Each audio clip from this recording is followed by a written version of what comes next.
Tuyên đại hoàng tử vào điện.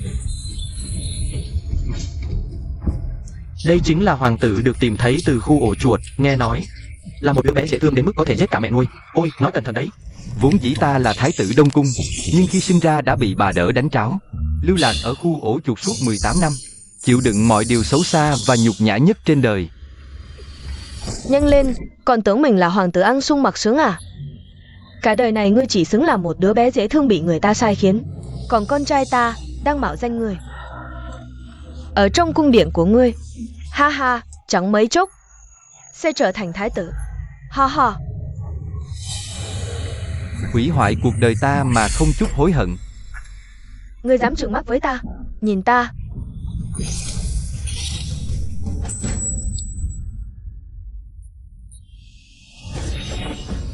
Rất nhanh thôi, con trai ngươi sẽ đến gặp ngươi.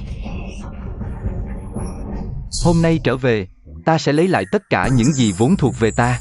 Nhìn bộ dạng kia, rõ ràng chỉ là một kẻ dân đen sống lay lắt ở tầng đáy, cũng dám so sánh với nhị hoàng tử sắp lên ngôi thái tử.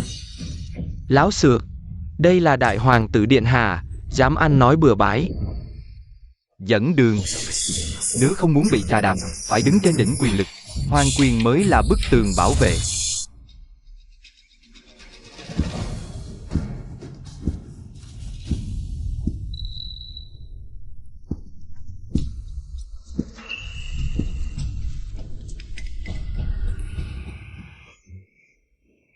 Linh Nhi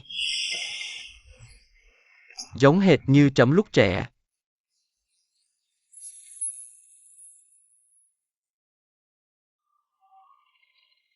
Linh Nhi, những năm qua con đã chịu nhiều thiệt thòi. Mẫu hậu sau này nhất định sẽ yêu thương con gấp bội. Bé dễ thương, tại sao phải trở về?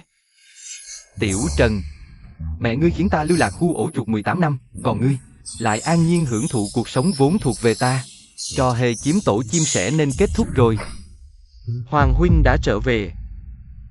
Các ngươi hãy chăm sóc Hoàng huynh trước đi. Ta là người ngoài, không ở đây làm vướng mắt nữa.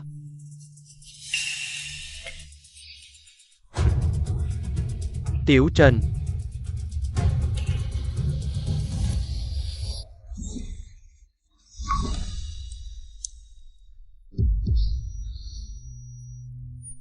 Tiểu Trần là hoàng tử duy nhất trong cung.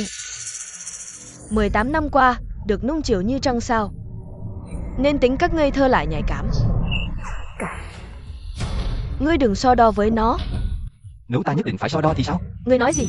Năm xưa không phải mẹ nó đánh tráo ta. Ta đâu đến nỗi lưu lạc khu ổ chuột 18 năm. Chỉ riêng điểm này, nó, một hoàng tử giả, không xứng ở lại trong cung. Ngươi còn khư chuyện năm xưa, đó là lỗi của mẹ nó. Sao ngươi dám trút giận lên Tiểu Trần?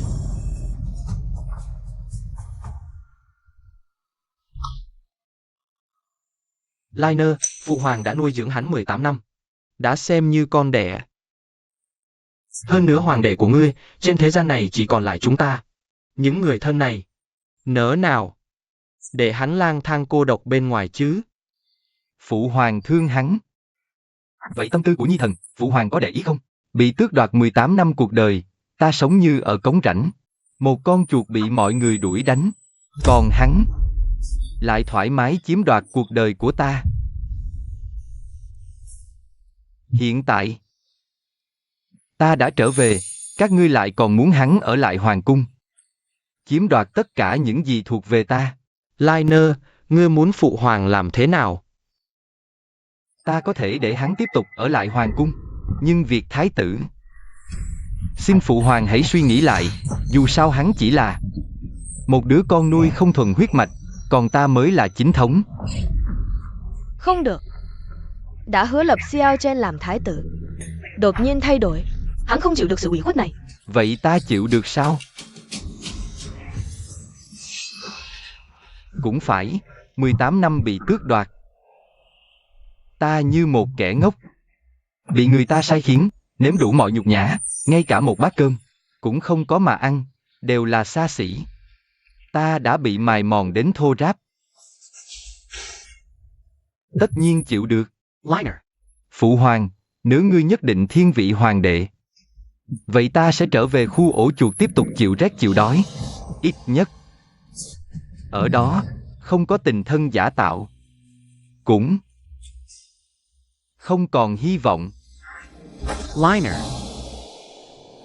Phụ hoàng. Đồng ý. Ngôi vị thái tử. Sẽ bàn sau.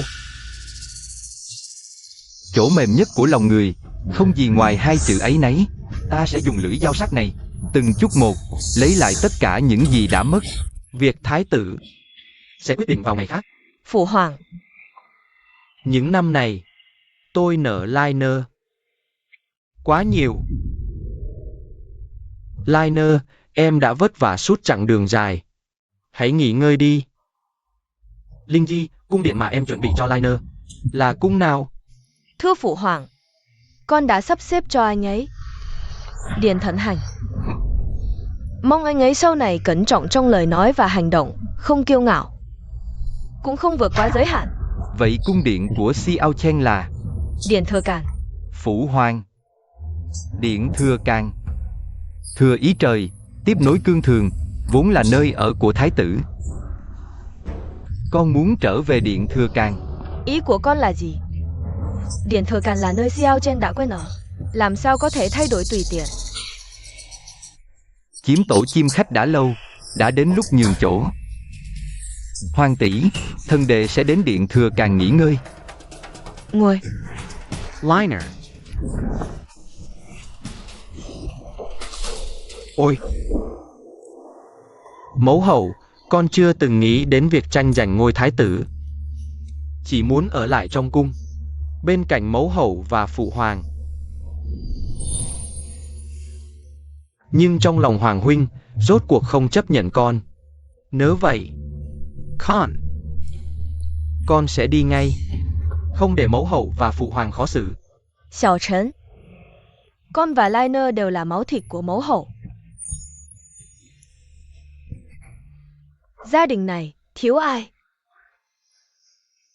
cũng không được. Mẫu hậu. Ôi! Muốn đi thì dọn sạch đồ đạc, từ nay về sau, nơi này thuộc về ta.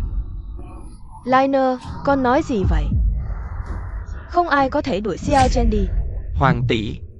Đông cung xưa nay vốn là nơi ở của thái tử, chỉ có hoàng thất chính thống mới được sở hữu.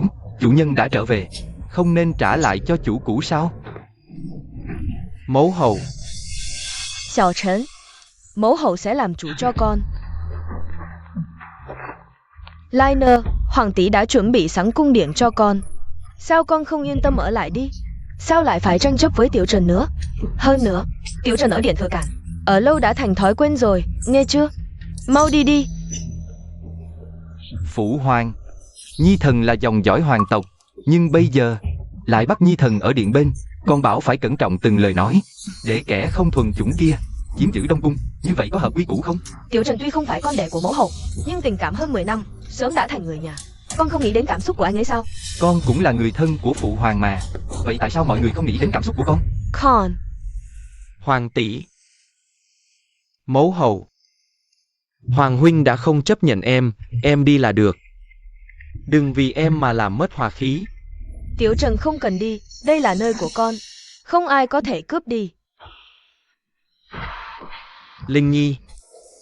Đột nhiên bảo Tiểu Trần dọn đi, anh ấy khó lòng chấp nhận ngay được. Phụ hoàng, trước đây con ở khu ổ chuột, không có lựa chọn. Chỉ có thể bị nhốt trong hầm tối không ánh sáng, sống nhờ đồ thừa, nhưng giờ con đã về cung rồi, cuối cùng cũng có cơ hội lựa chọn. Con chỉ muốn chọn một lần thứ mình thích. Như vậy cũng không được sao? Dù trước đây con có khổ cực thế nào, cũng không thể làm Tiểu Trần chịu thiệt. Hơn nữa, phụ hoàng cũng chưa lập con làm thái tử. Dù Tiểu Trần có dọn đi, cũng chưa đến lượt con vào. Im miệng. Linh Nhi. Phụ hoàng biết những năm qua con chịu nhiều khổ cực. Hả? Chẳng qua chỉ là Điện Thừa Càn thôi mà. Phụ hoàng đặc chuẩn cho con vào ở mẫu hậu. Tiểu Trần, mẫu hậu biết trong lòng con buồn, nhưng đổi cung điện khác cũng tốt, yên tĩnh hơn. Như vậy đi. Nào, cầm lấy ngọc bội này. Đây là ngọc bội tiên đế truyền lại, ngọc liệu trăm năm khó gặp, mang theo khí vận hoàng tộc.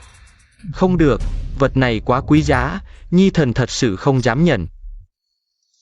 Vẫn là tặng cho Hoàng huynh hợp lý hơn.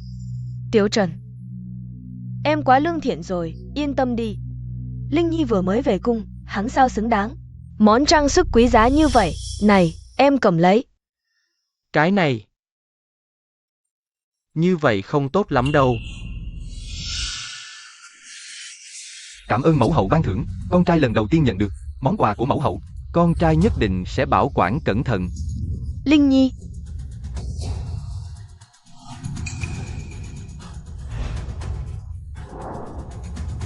Cầm lấy. Đừng nói là một khối ngọc bội, sau này con muốn gì? Cứ mở miệng với phụ hoàng sẽ bù đắp cho con những thiếu sót trong 18 năm qua. Cảm ơn phụ hoàng.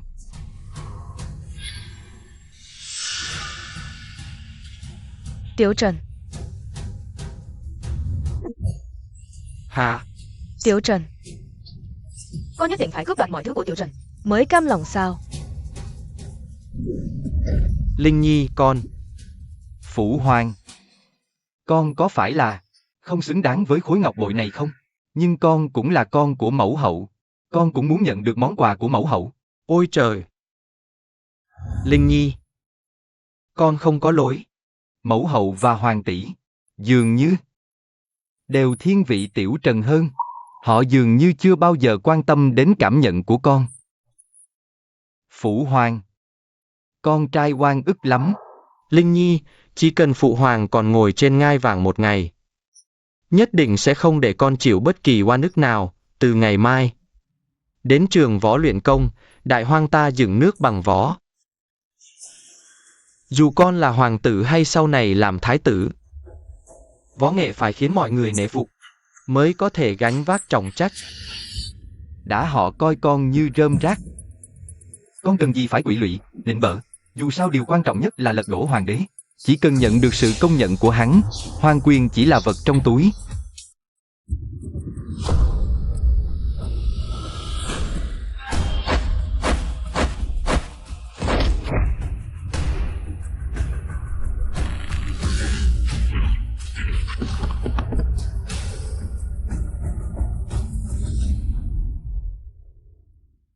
Điện hạ, ngài không chỉ là hoàng tử được bệ hạ và nương nương yêu quý nhất, ngay cả võ nghệ cũng vượt xa bệ hạ năm xưa. Xem ra ngôi thái tử này không ai khác ngoài ngài. Nhanh thôi, đợi bổn cung trừ khử một kẻ con chó cản đường nào đó rồi mở cửa.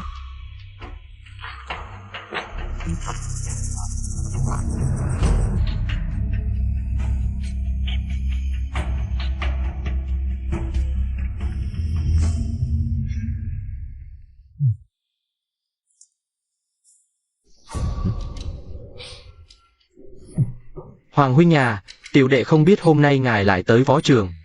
Cửa này đã khóa rồi, tiểu đệ cũng mở không được. Chi bằng thế này đi, ngài chịu khó một chút. Từ cái lỗ chó bên kia chui vào. Lỗ tuy nhỏ, nhưng cũng đủ cho ngài lọt qua rồi. Người này là... vị kia là hoàng huynh của bổn cung. Là phụ hoàng vừa tìm về từ khu ổ chuột. Nghe nói lúc nhỏ sống cực khổ lắm. Không những bữa nào cũng chỉ được ăn cơm thừa, còn bị ép làm lao dịch khổ sai. Khu ổ chuột, xuất thân hèn mọn thế, cũng đòi xưng hoàng tử. Đúng vậy, hoàng tử phải như điện hạ trên, cử chỉ đỉnh đạt đúng khí phẩm hoàng gia. Còn hắn ta... Trước tiên, hãy để ta tự giới thiệu. Bổn vốn là trưởng tử đích, đáng lý ra kế thừa ngôi thái tử. Nhưng, năm đó, bà độc ác, vì tương lai con trai bà, đã đánh tráo ta. À mà đúng rồi, vị hoàng đệ tốt của bổn cung đây, chính là con trai bà ta. Cái gì? Bà ổn, mẹ ruột của điện hạ trên, lại là thân phận hèn mọn như vậy? Ý nói là, điện hạ trên, căn bản không phải máu mủ hoàng tộc. Hắn là con bà ổn. Còn vị kia mới là chân long thiên tử. Phụ hoàng đã dặn kỹ, bổn cung phải khổ luyện võ nghệ, sau này mới đảm đương nổi ngôi vị thái tử. Vậy mà giờ, đến cái cửa cũng không vào nổi. Phụ hoàng mà của trách thì, thái tử, dạ, điện hạ, tiểu tướng, không được động. Điện hạ.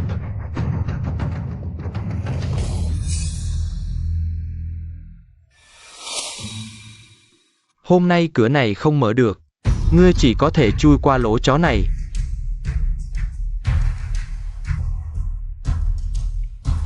Hóa ra chỉ là thằng nhát gan, cũng phải thôi.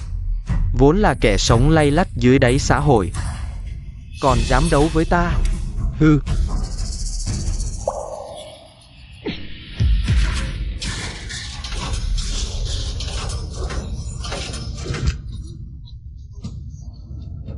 Mặt ta, ngươi điên rồi. Không phải hoàng đệ bảo bổn cung tự nghĩ cách sao? Ngươi, điện hạ Lin, hành động như vậy thật quá hung hăng vô lý.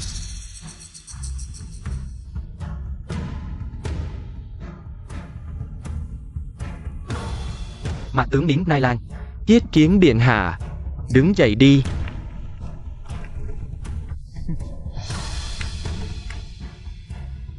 Hoàng huynh quả nhiên võ nghệ cao cường, đến tường võ trường cũng không chịu nổi một cú đá của ngài. Vừa hay tướng quân Đính tới, vậy phiền tướng quân ra tay giúp hoàng huynh tốt của bổn cung nâng cao võ nghệ. Những người còn lại tất cả lui ra.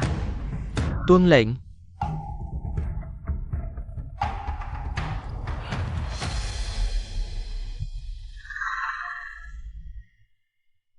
Giáo đầu cấm quân Đính Nai Lang, ngay cả hắn cũng đã thành tâm phúc của Si Ô Chén. Không trách cái tên mạo danh này dám ngang nhiên như vậy. Kế hoạch đẩy lên sớm, nhân tiện luyện võ mà trừ khử hắn. Như vậy có phải quá lộ liễu không? Phụ hoàng hôm nay bận việc triều chính, tuyệt đối sẽ không tới đâu. Vâng.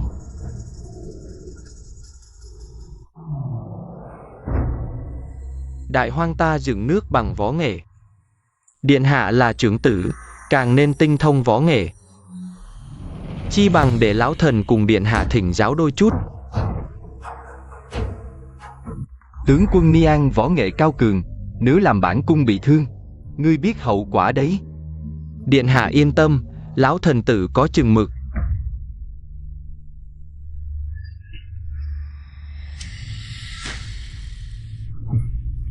Bản cung đã cho ngươi cơ hội, tiếc là ngươi đứng sai phe rồi.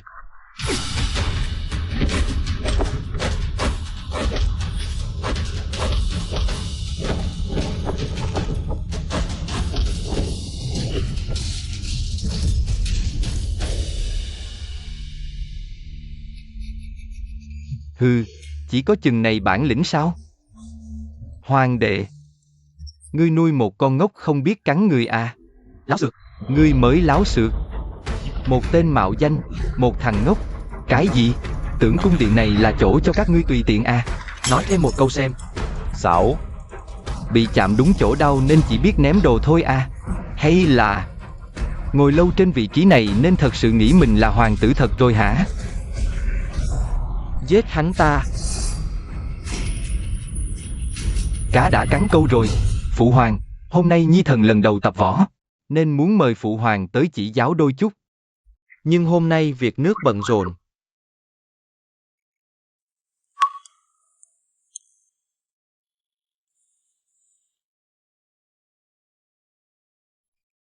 Tốt.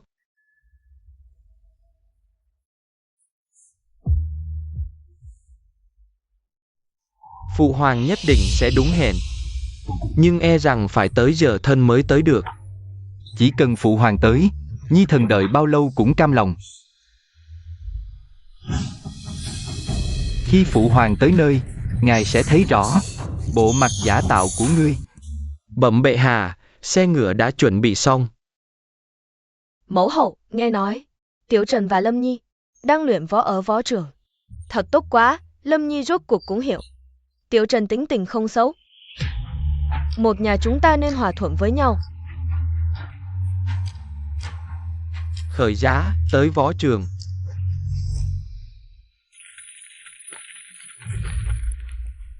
Ý các ngươi là gì? Hoàng huynh mới tới, làm em trai.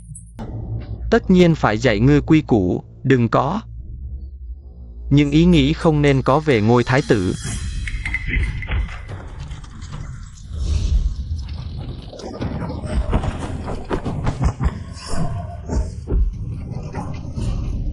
Sắp tới rồi, chính là lúc này.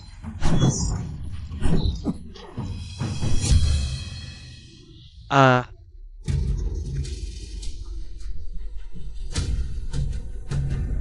Mày không phải rất ngông cuồng sao? Tại sao? Giờ chỉ biết nằm đây thở hổn hển như một kẻ thua cuộc. Mày dám động đến ta, Phụ Hoàng sẽ không bao giờ tha cho các ngươi.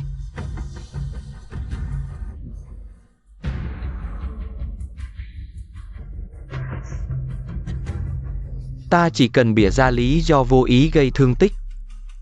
Phụ Hoàng nhiều nhất cũng chỉ giam ta vài ngày. Bởi vì ta có mẫu hậu đứng sau. Có Hoàng tỷ cưng chiều. Còn mày...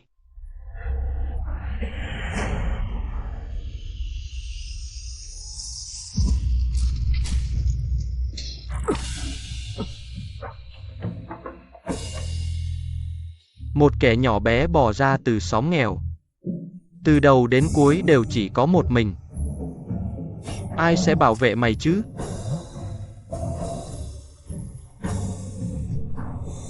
Ta biết. Mày sợ ta cướp đi tình yêu của Phụ Hoàng mẫu hậu dành cho mày. Nhưng 18 năm nay, ta chưa từng được gặp mặt cha mẹ. Ta cũng khao khát tình cảm gia đình. Nhưng đây cũng không phải lý do để mày giết ta. Không ngờ, thứ tình cảm rẻ mạt đó lại bị mày coi như bảo bối. Ta nói thật với mày, ta luôn lợi dụng tình yêu của họ dành cho ta. Còn mày vẫn ôm khư khư thứ tình cảm hão huyền đó. Đây chính là lý do mày thua.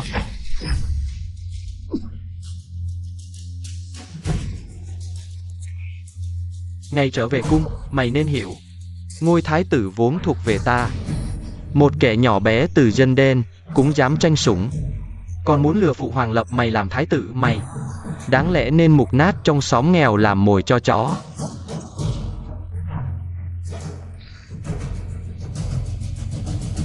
Dừng tay. Phụ Hoàng. Sao Phụ Hoàng lại xuất hiện? Là mày.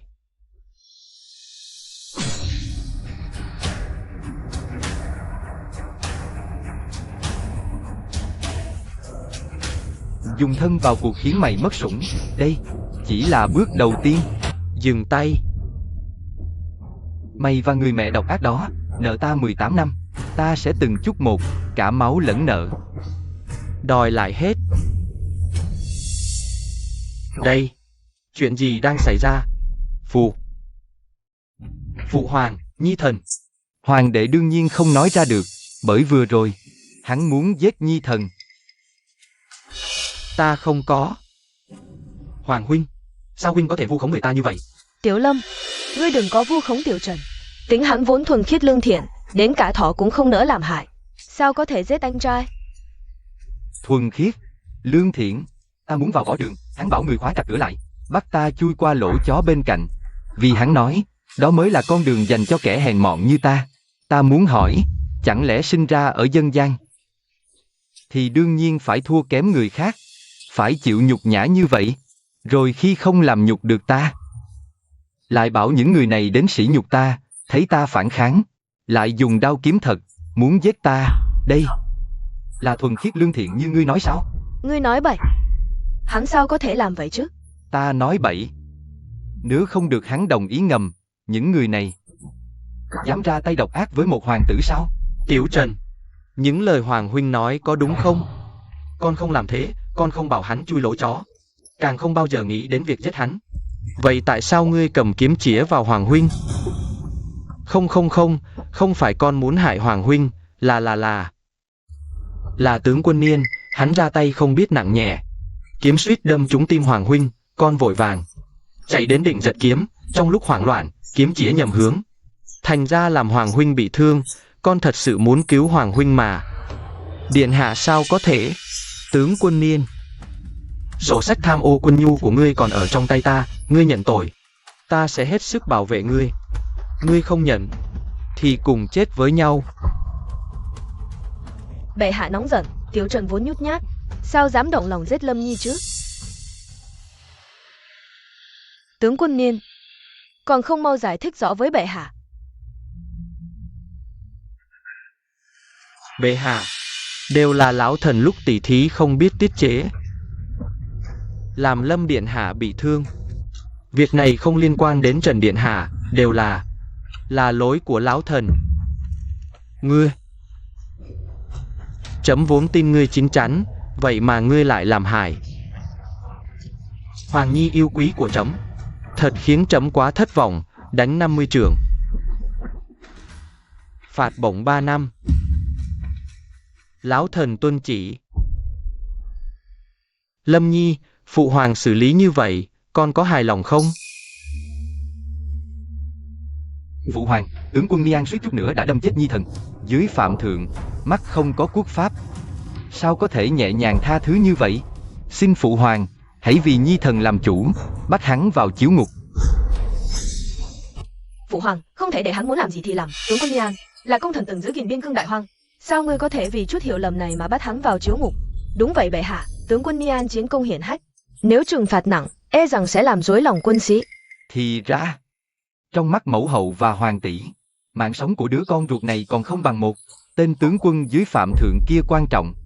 Cũng phải thôi, ta chỉ là hoàng tử từ khu ổ chuột mà thôi. Dù có chết ở võ trường cũng chẳng ai quan tâm. Liner, ngươi đừng nói như vậy. Ngươi và Xiao Chen đều là máu thịt của mẫu hậu. Đủ rồi, đừng diễn cái trò giả dối này nữa. Ta chỉ hỏi một câu, nếu hôm nay hoàng đệ bị thương, các ngươi có để cho hung thủ thoát khỏi pháp luật không? Liner, cứ theo ý ngươi. Nhiên Dong Yong, tự mình đến chiếu ngục nhận phạt. Bệ hạ, lão thần già yếu này không chịu nổi hình phạt nơi chiếu ngục đâu. Ngươi làm tổn thương ái tử của chấm, chấm để ngươi sống. Đã là nhớ tình xưa. Tự mình nhận phạt, đừng để mất thể diện cuối cùng. Tuân chỉ. Lão thần, xin tuân mệnh.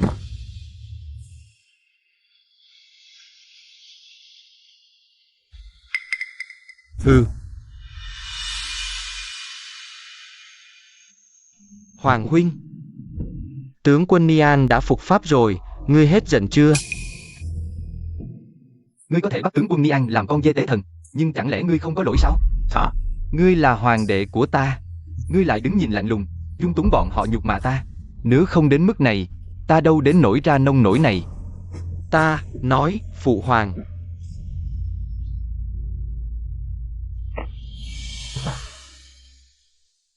Nhi thần sợ lắm, hắn vừa về đã cướp mất đông cung của Nhi thần. Nhi thần sợ hắn sẽ cướp luôn cả phụ hoàng, mẫu hậu và hoàng tỷ. Rốt cuộc hoàng huynh mới là chính thống huyết mạch, còn Nhi thần chỉ là con nuôi. Vì vậy Nhi thần mới muốn hắn chịu chút khổ sở. Nhi thần chỉ sợ bị hoàng huynh bắt nạt thôi. Sợ bị đuổi đi, sẽ không bao giờ được gặp lại các ngươi.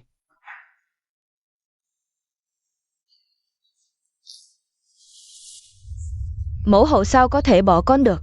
Đúng vậy, có ta ở đây, không ai có thể đuổi con đi. Liner, Xiao Chen, nó chỉ sợ ngươi bắt nạt nó thôi. Để tự bảo vệ mình, ngươi hãy tha thứ cho nó lần này, đi gặp thái y trước đi, được không? Tha thứ cho nó? Không thể nào. Phụ hoàng, vừa rồi hoàng đệ dung túng cho người ngoài bắt nạt Nhi thần, lẽ nào không nên bị trừng phạt sao? Ngươi rốt cuộc muốn thế nào? Trừng phạt bằng roi. Ta muốn nó cảm nhận được nỗi khổ mà ta vừa phải chịu. Không được, mẫu hậu. Đừng sợ, Xiao Chen. Liner, tuyệt đối không được, Xiao Chen. Từ nhỏ đến lớn, nó chưa từng chịu khổ một chút nào. Loại hình phạt roi này, nó sao chịu nổi?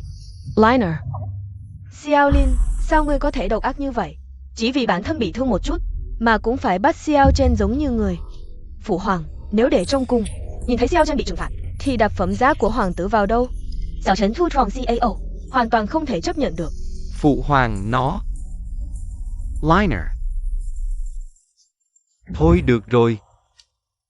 Xem ra phụ hoàng vẫn không nỡ lòng, vậy thì Nhi thần sẽ không làm phụ hoàng khó xử nữa. Nhi thần từ nhỏ đến lớn đã quen bị bắt nạt rồi. Cũng không ai quan tâm. Liner. Phụ hoàng, cứ theo lời ngài. Sao rồi? Mặc dù không thể chứng minh được thương tích của Hoàng huynh là do ngươi chủ mưu, nhưng thương tích của Hoàng huynh rốt cuộc là do ngươi gây ra, tội trạng khó thoát.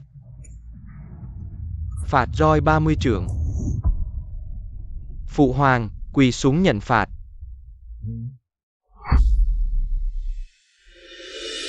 Xin mời, điện hạ trên.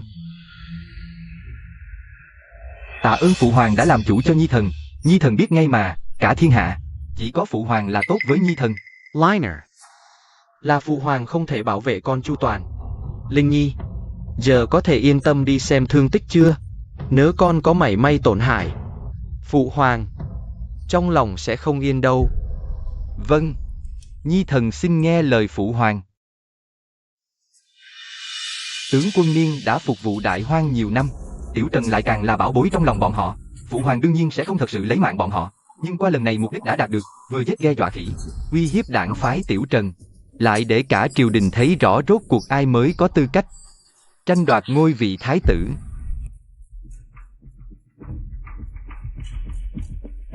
Điện hạ thân thể không sao, chỉ cần thay thuốc đúng giờ, nhớ kỹ. Không để vết thương của điện hạ dính nước. Vâng, nô tỳ đã nhớ kỹ, đa tạ thái y. Tất cả cút ra ngoài cho ta.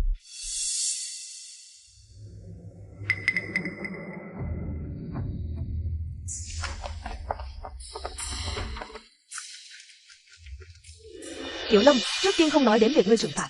Tướng quân Niên lập nhiều chiến công, nhưng Tiểu Trần chỉ sợ ngươi làm hại hắn, mới làm vậy. Sao ngươi có thể độc ác như thế? Ta độc ác? Hoàng tỷ, ta mới là đứa em ruột cùng mẹ với chị. Ta suýt chết, chị không quan tâm thương tích của ta, ngược lại chất vấn ta tại sao trừng phạt hung thủ.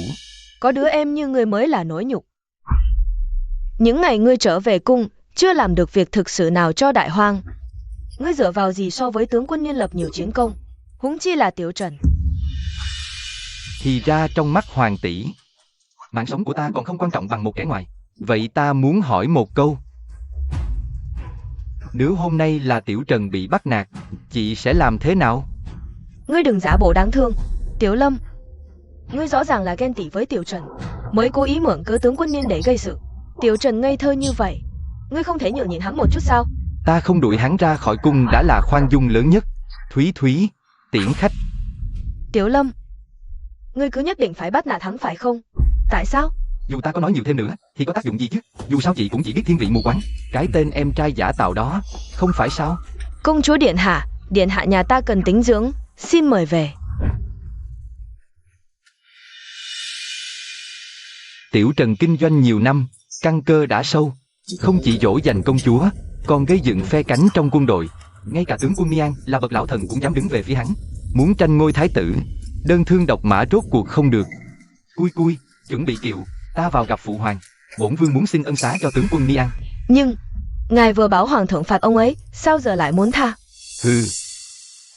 Phạt là lập uy, tha là ban ân. Qua chuyện này, tướng quân Nian chắc đã thấu rõ bộ mặt bạc tình của Xiao Chen. Lúc này ta ra tay cứu giúp, nếu là người thông minh, hẳn phải biết ai mới đáng để trung thành. Quân cờ quan trọng trên con đường tranh ngôi, ta nhất định phải nắm chặt trong tay.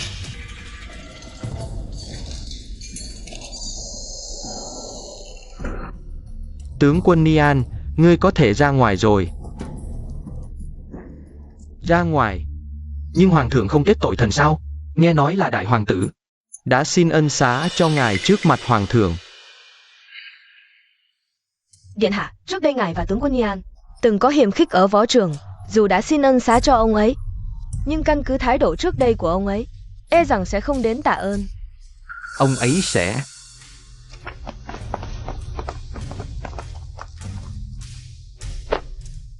Lão thần xin quỳ tạ ơn cứu mạng của điện hạ.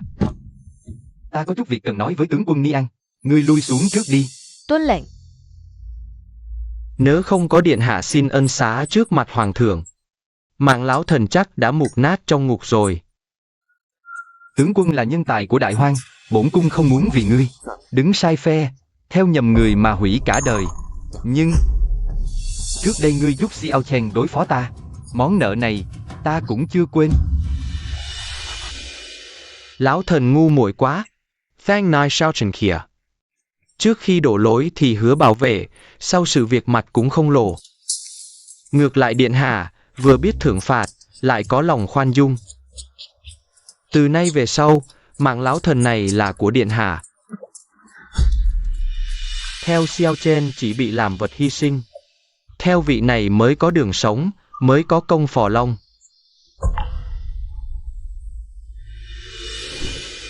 Tướng quân đứng dậy đi. Về sau, hãy cống hiến nhiều cho Đại Hoang. Bổn cung cũng sẽ không bạc đãi ngươi. Việc nước Đại Hoang ngày càng nhiều, Nhi thần muốn học hỏi thêm, để chia sẻ gánh nặng với phụ hoàng. Vì vậy, xin phụ hoàng cho Nhi thần tham gia triều hội, nghe thảo luận chính sự.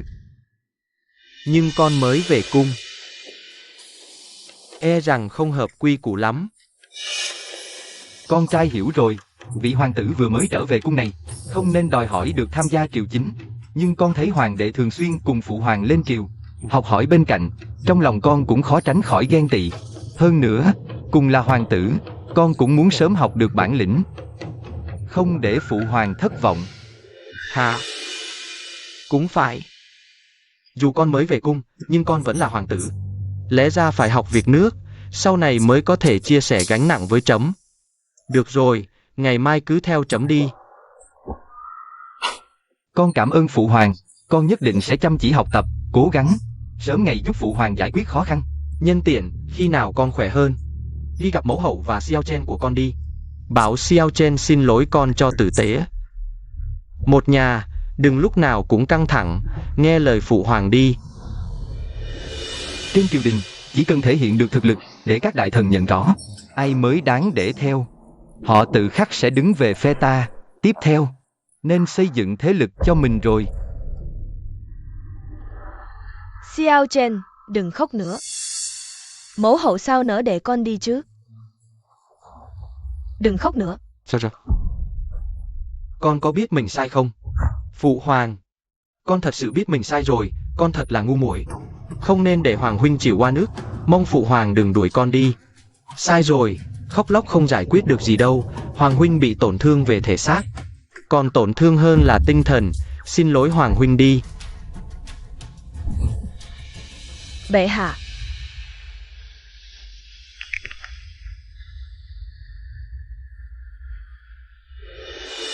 Hoàng huynh, em xin lỗi. Là do em nhất thời ngu muội mới khiến huynh phải chịu khổ, tất cả là lỗi của em. Em không dám tái phạm nữa, huynh đại nhân có lượng bao dung. Huynh tha thứ cho em lần này đi. Vì phụ hoàng đã lên tiếng, ta cũng không truy cứu nữa. Hy vọng sau này trong Thận Hành Điện, em sẽ tuân thủ quy củ, bớt kiêu ngạo, bớt nóng nảy. Ở yên đó đi. Nếu có lần sau, ta là huynh trưởng, không ngại dùng quy củ Đông Cung, dạy em nhận rõ vị trí của mình.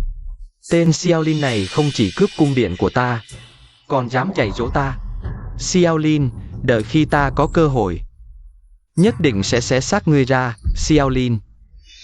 Xiao Chen đã như vậy, hạ mình xin lỗi người. Sao cô cứ khăng khăng không buông tha vậy? Thần không thấy hoàng đệ có chút thành ý hối cải nào. Ngược lại, hình như trong lòng đang ghi nhớ mối nhục hôm nay, tính toán sau này tìm cách trả thù. Thật sao? Hoàng đệ. Không có chuyện đó đâu, thần đệ lần này thật lòng hối lỗi. Sau này nhất định sẽ cẩn thận lời nói việc làm, tuân thủ bổn phận. Hy vọng là vậy. Chúng ta hãy sống hòa thuận với nhau. Dù sao, phụ hoàng cũng vì việc nước quá mệt mỏi rồi. Nhắc đến việc nước, ngày mai thiết triều Liner cũng phải tham gia. Vậy hả? Liner không thông minh như Xiao Chen. Hơn nữa vừa từ dân gian trở về, chưa từng tiếp xúc với chính sự. Như vậy đột nhiên đi tham gia, có lẽ không ổn đâu. Xiao Lin không qua chỉ là đứa mù chữ. Từ xóm nghèo leo lên, chắc chữ còn không đọc hết, làm sao hiểu được triều chính. Đem hắn đến Kim Loan Điện, chỉ là để quần thần chê cười, làm tổn thương thể diện hoàng gia. Nhưng Nhi Thần lại cảm thấy, mẫu hậu và Hoàng tỷ lo xa quá.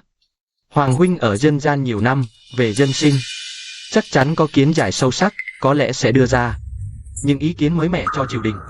Có lý. Vậy ngày mai, hai người đều theo chấm đi. Liner. Có thể học hỏi nhiều từ hoàng đệ. Xem đi, đây chính là khoảng cách. Xiao Chen rộng lượng không so đo, còn ngươi vừa rồi hung hăng. Sao không mau cảm ơn Xiao Chen đi? Hoàng tỷ nói đúng. Hoàng đệ lâu ngày ở cung, thấm nhuần, kiến thức mưu lược, chắc chắn vượt xa thần. Ngày mai thiết triều, mong ngươi chỉ dạy cho thần nhiều điều. Ngươi không đi thiết triều, làm sao dùng sự ngu ngốc của ngươi làm nổi bật tài trị nước của ta.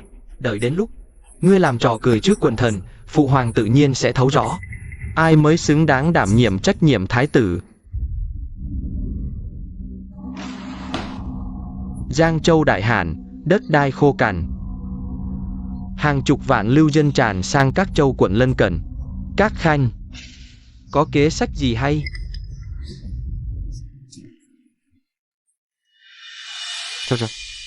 Liner.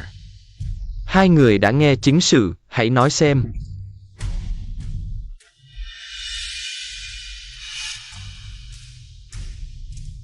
Phụ hoàng, Nhi Thần cho rằng việc cấp bách hiện nay là phòng ngự nghiêm ngặt, bố trí chướng ngại vật tại các cửa ngõ giao thông quan trọng, nghiêm cấm dân lưu vong tràn vào kinh thành, phòng ngừa bọn họ tụ tập gây rối, đe dọa an ninh trật tự. Sau đó, ra lệnh cho Giang Châu mở kho phát lương, ổn định lòng dân. Đồng thời, con nguyện dẫn đầu toàn bộ người trong cung thần hành, mỗi ngày bớt một bữa, tiết kiệm chi tiêu để cứu trợ dân nghèo, thể hiện tấm lòng hoàng gia cùng chung gian khổ với dân. Điện hạ thần nhân đức, kế sách này vững chắc, vừa ổn định tình hình, lại tôn vinh ân đức hoàng gia. Quả là phương sách tối ưu nhất hiện nay. Nhị hoàng tử quả nhiên có tài trị quốc. Ta thừa nhận ngươi võ nghệ không tệ, nhưng xét cho cùng, chỉ là một thằng ngốc đầu óc đơn giản, tứ chi phát triển. Xem ngươi lấy gì chống lại ta. Đã vậy thì cứ làm theo cách của tiểu thần. Không được. Linh Nhi, con có ý kiến gì? Phụ hoàng, hành động của hoàng đệ chẳng khác nào ôm củi chữa cháy.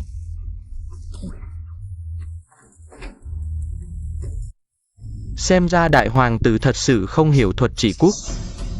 Phương pháp của nhị hoàng tử thật là hoàn hảo. Đúng vậy, nghe nói vị đại hoàng tử này vừa từ khu ổ chuột trở về, chắc hẳn chứ còn không đọc hết, giờ lại muốn bàn chuyển quốc gia. Nếu trị quốc dễ như ăn xin, thì chúng ta đọc mấy chục năm sách thánh hiền để làm gì? Không phải đọc sách càng nhiều càng hiểu nỗi khổ dân đen.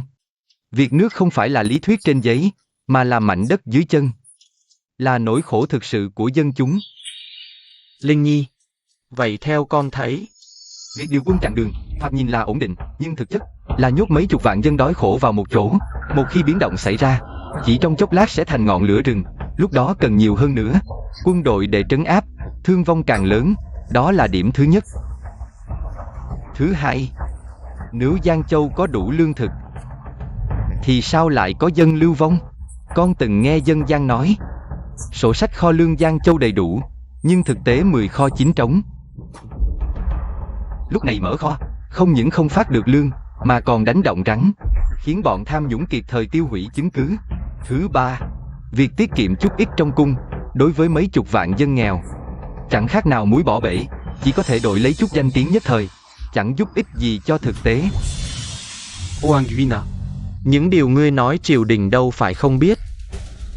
Nhưng ngươi chỉ nêu hiện tượng mà không đưa ra giải pháp, thì có ích gì? Chẳng lẽ để dân nghèo cứ mãi chờ đợi? Đúng vậy, phải đấy. Đúng vậy. Lại muốn lừa phỉnh phụ hoàng. Ta không tin ngươi có giải pháp tốt hơn ta. Không tệ. Những vấn đề này ai chẳng biết, quan trọng là phải giải quyết.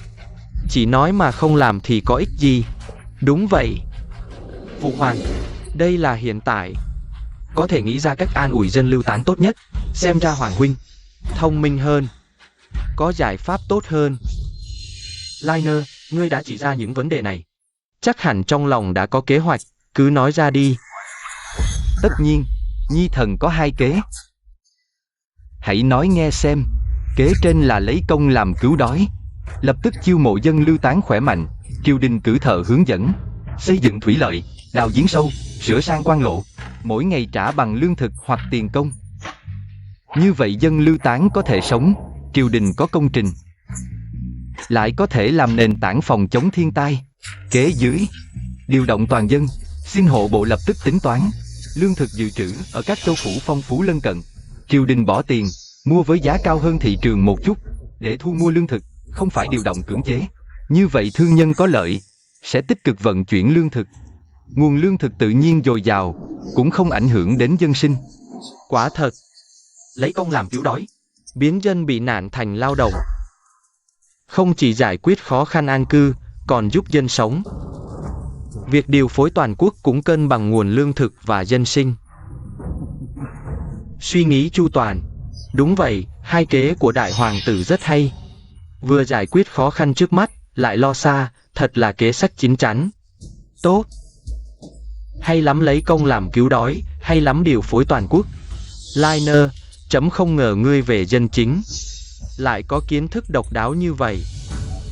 Xiao Chen à, sau này phải học hỏi nhiều từ Hoàng huynh, nhớ quan tâm đến dân sinh.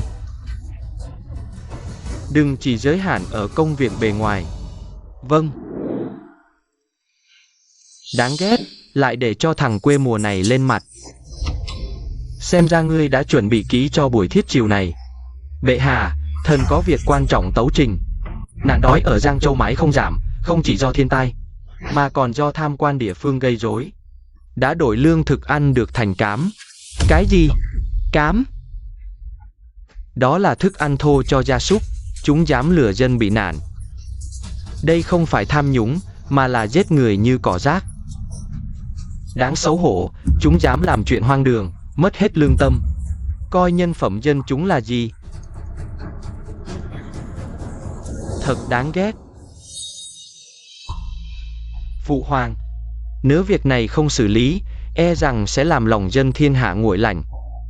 Nhi thần khẩn thiết xin phái ngay Khâm Sai ngự sử, mang theo Thượng Phương Bảo Kiếm đến Giang Châu, điều tra triệt để tất cả quan lại liên quan. Một khi xác minh, lập tức chém đầu không tha. Chỉ có như vậy mới có thể răn đe, an ủi lòng dân. Đúng vậy, loại sâu mọt này không giết, không đủ để dẹp cơn phẫn nộ của dân. Xử tử hình, công bố thiên hạ, trừng trị tham quan.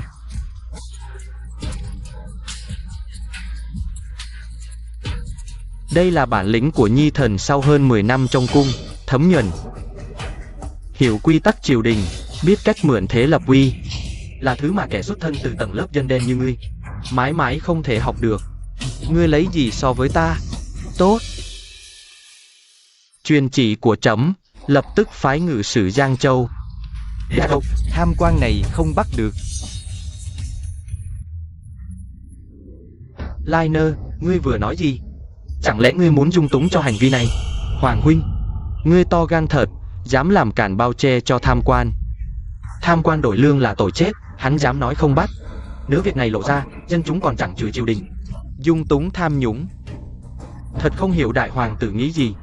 Pháp luật đâu có thể đùa cợt, hành động này thật trái với lẽ thường, chỉ gây thêm phẫn nộ cho dân. Hừ, đúng vậy. Xét cho cùng đại hoàng tử từ khu ổ chuột trở về, tật xấu trên người, đâu dễ gì thay đổi được. Chắc nhân sinh quan cũng không bình thường. Liner, ngươi phải cho trẫm một lời giải thích hợp lý.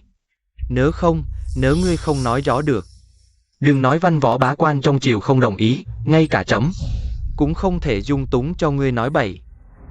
Nhi thần nói như vậy là vì 1 cân lương thực này đổi thành 3 cân cám, tức là vốn có thể nuôi 1 người, giờ có thể nuôi 3 người.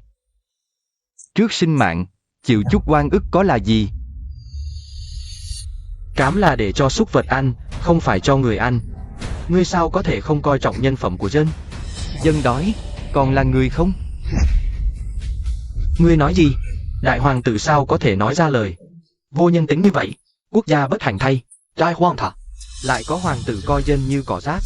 Phong thái hoàng gia là yêu dân như con. Đại hoàng tử lại không coi dân ra gì. Như thế nào xứng làm hoàng tử? Hoàng huynh, dân đói cũng là dân của đại hoang ta. Sao ngươi dám khinh rẻ như vậy? Phụ hoàng, dân chúng là nền tảng của đại hoang, cũng là thần dân của ngài. Chính vì vậy, càng phải trừng trị tham quan, trả lại lương thực cho họ, trả lại phẩm giá cho họ. Đúng vậy, Điện hạ Chen nói rất đúng. Trừng trị tham quan, trả lại phẩm giá cho dân. Trừng trị tham quan, trả lại phẩm giá cho dân. Trừng trị tham quan, trả lại phẩm giá cho dân. Người này chỉ biết nói những lời vô nghĩa không ai hiểu. Thế lực của ta đã lên, ngươi không thể đấu lại ta đâu. Các ngươi nói ta vô nhân tính, khinh rẻ dân chúng. Vậy ta hỏi, các vị đại nhân ở đây, ai đã từng tự mình đặt chân đến vùng thiên tai?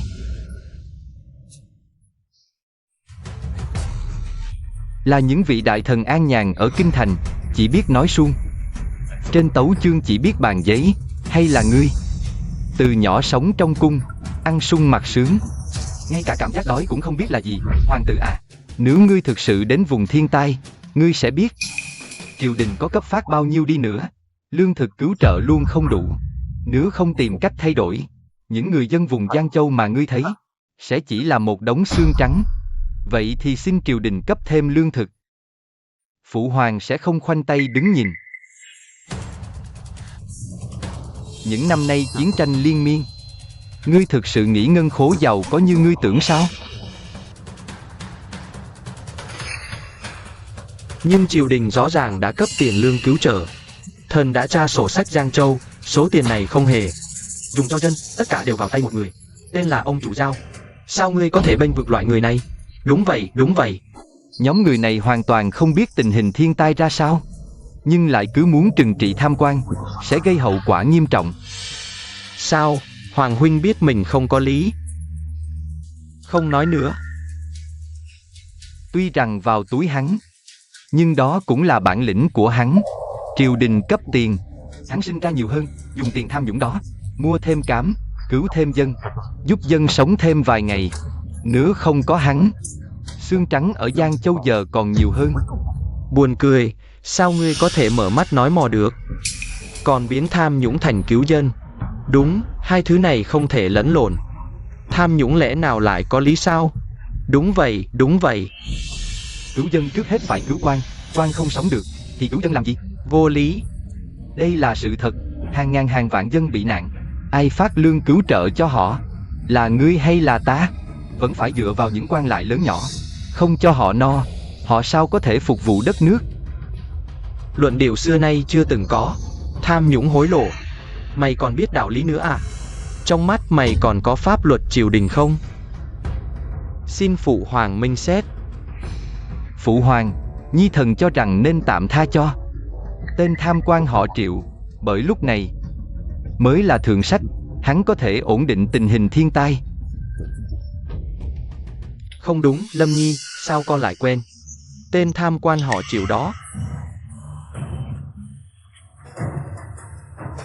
Bởi vì con lớn lên ở Giang Châu, nơi bẩn thỉu hỗn loạn, đến một bữa no cũng là xa xỉ. Trong khu ổ chuột,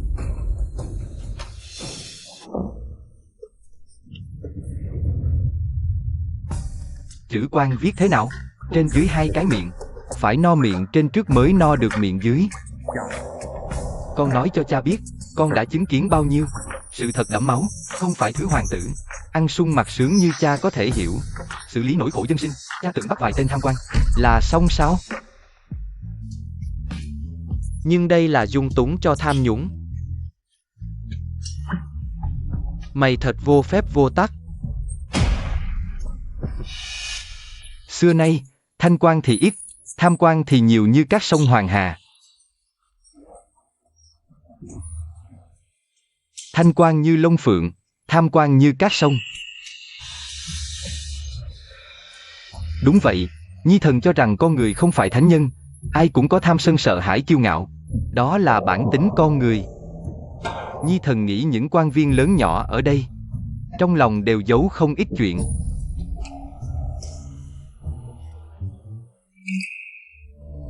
Nhưng nhi thần tuyệt đối không dung túng, chỉ cần họ giữ vững lập trường căn bản, không phản quốc, không hại dân, không làm lung lay gốc rễ đại hoang. Những chuyện nhỏ này đều có thể thông cảm. Xét cho cùng, đạo làm quan không phải là chăm chăm vào những chuyện lớn nhỏ, mà là xem ai có thể vì nước quên mình, vì dân làm việc thực. Nhưng Lâm Nhi, lẽ nào những tên tham quan đó lại không nên bắt? Nếu không bắt, sau này pháp luật triều đình còn ai để vào mắt nữa? Tất nhiên phải bắt, nhưng không phải lúc nguy cấp này. Hiện nay hàng vạn dân đang chờ cứu mạng, nếu lúc này bắt hết những quan lại tham ô, ai sẽ kiểm kho lương, ai sẽ điều động quân mã, ai sẽ đem những thứ cám cặn đó trao cho dân? Phụ hoàng, Giang Châu rắn rết một lũ, nếu bắt hết chỉ sợ người có thể làm việc cho Đại Hoang sẽ còn lại mấy ai. Nhưng không thể mãi dung túng được. Đúng, tuyệt đối không thể dung túng, đây là bao che cho tham quan. Tuyệt đối không thể dung túng tham quan. Không phải dung túng, mà là phân thời điểm, đợi khi nạn này qua, dân lưu tán ổn định, thủy lợi xây xong, lúc đó tra sổ sách, tịch thu gia sản. Lưu đầy, một tên cũng không tha, nhưng bây giờ thì hãy để những quan tham này làm quan xử lý công việc một lần. Nhưng chúng ta cần cứu người sống, vậy phải dùng người biết làm việc. Dù họ có tư lợi, nhưng trước hết phải cứu người sống đã, sau đó mới chỉnh đốn lại quan lại. Liner, vậy phải đợi đến khi nào? Đợi đến khi những người dân lưu tán đầu tiên bắt đầu sửa kênh mương, đợi thuyền lương đến bến Giang Châu, đợi những người dân bị nạn đều có được chút lương thực ổn định, đợi qua thời khắc nguy cấp, rồi mới để ngự sử điều tra, và phải điều tra thật nghiêm khắc, để những quan tham nhận hối lộ không một ai thoát được. Tốt, nói rất hay. Chống tham nhũng vốn là vấn đề nan giải trong lịch sử. Tham nhũng sinh ra từ độc quyền quyền lực, lòng tham nảy sinh từ điểm yếu con người. Kẽ hở của chế độ để lại lỗ hổng, những thứ này không thể vội vàng được. Từ từ làm rõ, xử lý từng cái một, nhưng hiện tại thiên tai như lửa cháy. Tính mạng dân chúng ngàn cân treo sợi tóc, cứu người sống trước rồi mới bàn đến quan lại, mới là quan trọng nhất. Đúng vậy, đúng vậy. Bệ hạ nói rất đúng, Điện hạ Lin cũng suy tính rất xa. Bắt quan tham tuy quan trọng, nhưng nếu vì bắt quan tham mà làm chế việc cứu trợ, nhân bị nạn mất đường sống, đó mới là đảo lộn trắng đen. Điện hạ Lin phân biệt rõ nặng nhẹ. Thật sự anh minh, Điện hạ Lin anh minh.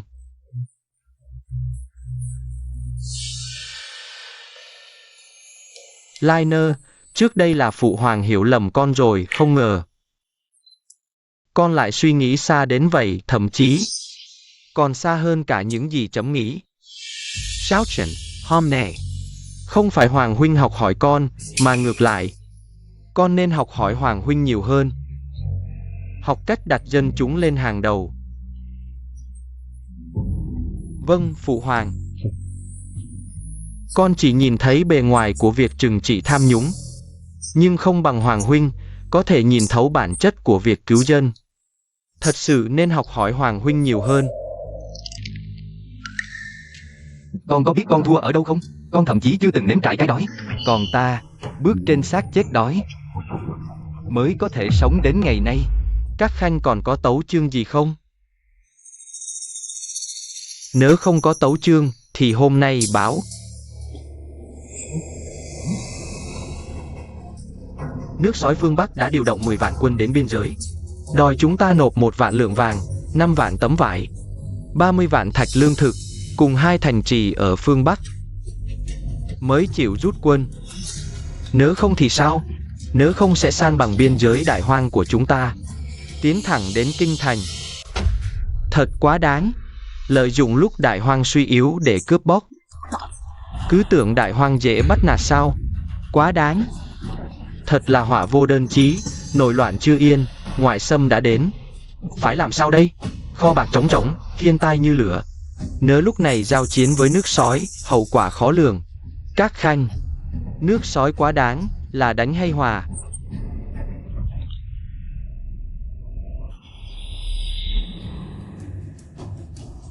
Phụ hoàng tuyệt đối không thể thỏa hiệp, nước sói tham lam vô độ.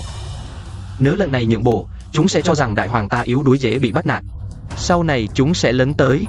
Dù Đại Hoàng gặp thiên tai, nhưng quốc thể không thể mất, phải ngay lập tức điều động quân biên giới, phản kích để chúng biết uy danh lấy lừng của Đại Hoàng ta.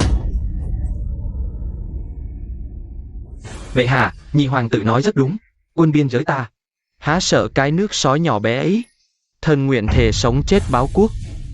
Nước sói nhỏ bé quá đáng, thần cũng nguyện ra trận báo quốc.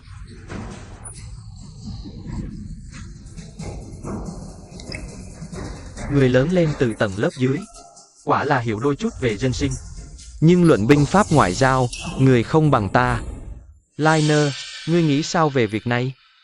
Sách lược của hoàng đệ, bề ngoài là giữ thể diện quốc gia, thực chất là đẩy đất nước vào vực thẳm không lối thoát. Tuyệt đối không thể giao chiến. Không đánh, lẽ nào phải cắt đất bồi thường, nhục nhã cầu hòa? Sao có thể không đánh, lẽ nào mắt trơ ra nhìn? Nước sói nhỏ bé giày xéo non sông, nhục mạ uy danh đại hoàng. Hư. Mặt tướng vốn tưởng đại hoàng tử là người có dũng khí, không ngờ cũng chỉ là kẻ nhát gan sợ chiến tranh. Thật làm nhục đại hoàng ta. Hư. Rốt cuộc là sống an nhàn quên rồi, e rằng đại hoàng tử chỉ lo giữ giàu sang cho mình, hoàn toàn không nghĩ tới thể diện hoàng gia.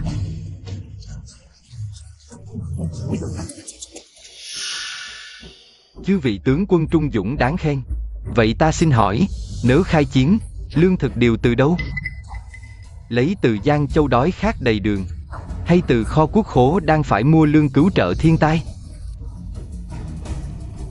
Hơn nữa, kỵ binh nước sói đi lại như gió, nếu chúng tránh mặt trận chính, quấy nhiễu biên giới dài khiến quân ta kiệt sức. Vậy phải làm sao? Cái này, nước sói đã dàn quân sát biên giới, đặt dao lên cổ ta rồi. Theo ngươi, lẽ nào mắt trơ ra nhìn nước sói khiêu khích, còn ta thì cam chịu nhục, để chúng muốn gì được nấy?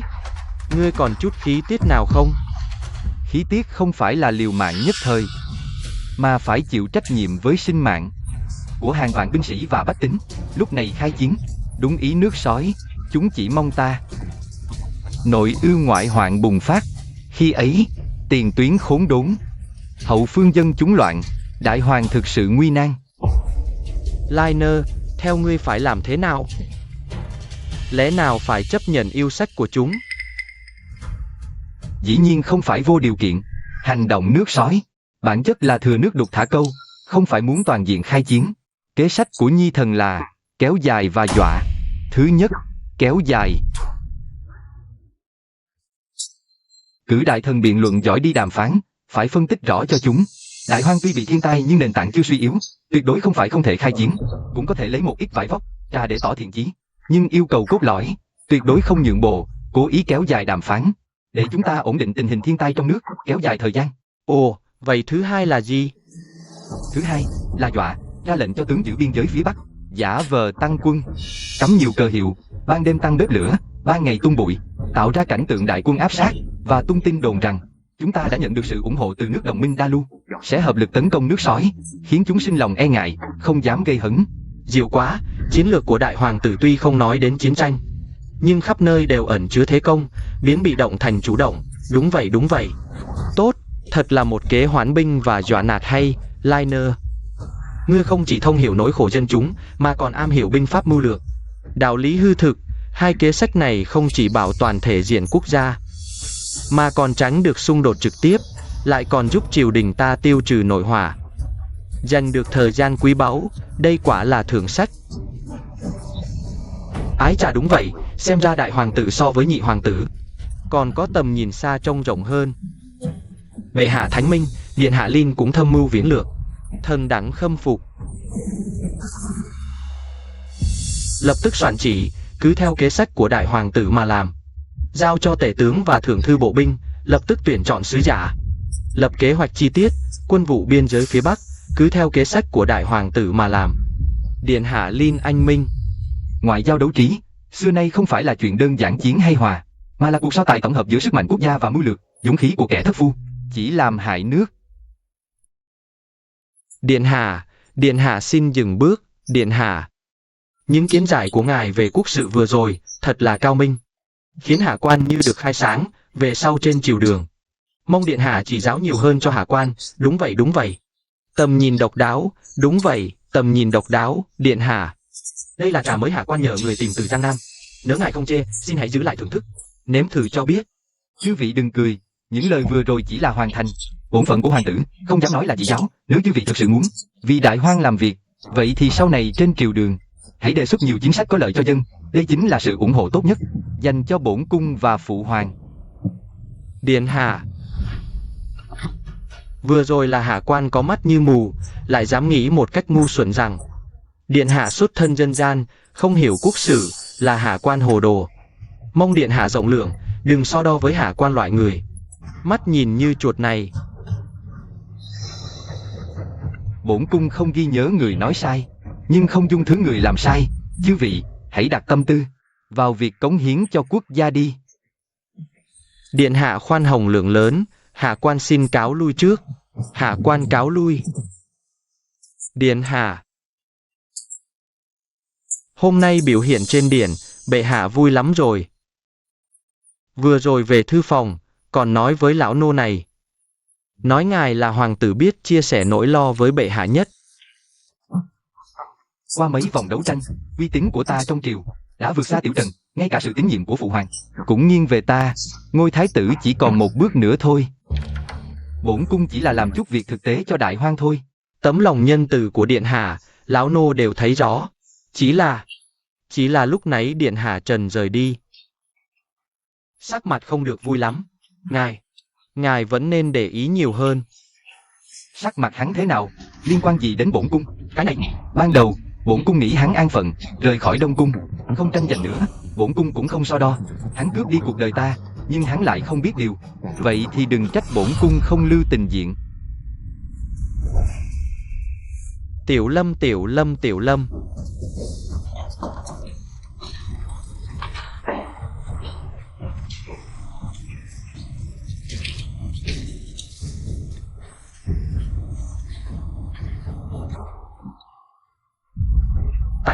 Tại sao cái tên đáng yêu đó lại có được sự tín nhiệm của phụ hoàng, được bá quan ủng hộ? Những quan viên trước đây còn xoay quanh ta, giờ thì tốt rồi, từng người đều đi nịnh hắn. Tại sao? Điện hạ xin bình tĩnh. Ngài còn có hoàng hậu và công chúa Hậu Thuẫn, còn rất nhiều cơ hội thắng lợi. Bây giờ ta còn có cơ hội gì nữa? Giờ trong mắt phụ hoàng, chỉ có mỗi hắn Tiểu Lâm. Không được, không thể tiếp tục như thế này nữa. Ngôi thái tử của ta sẽ không giữ được. Ta không thể thua.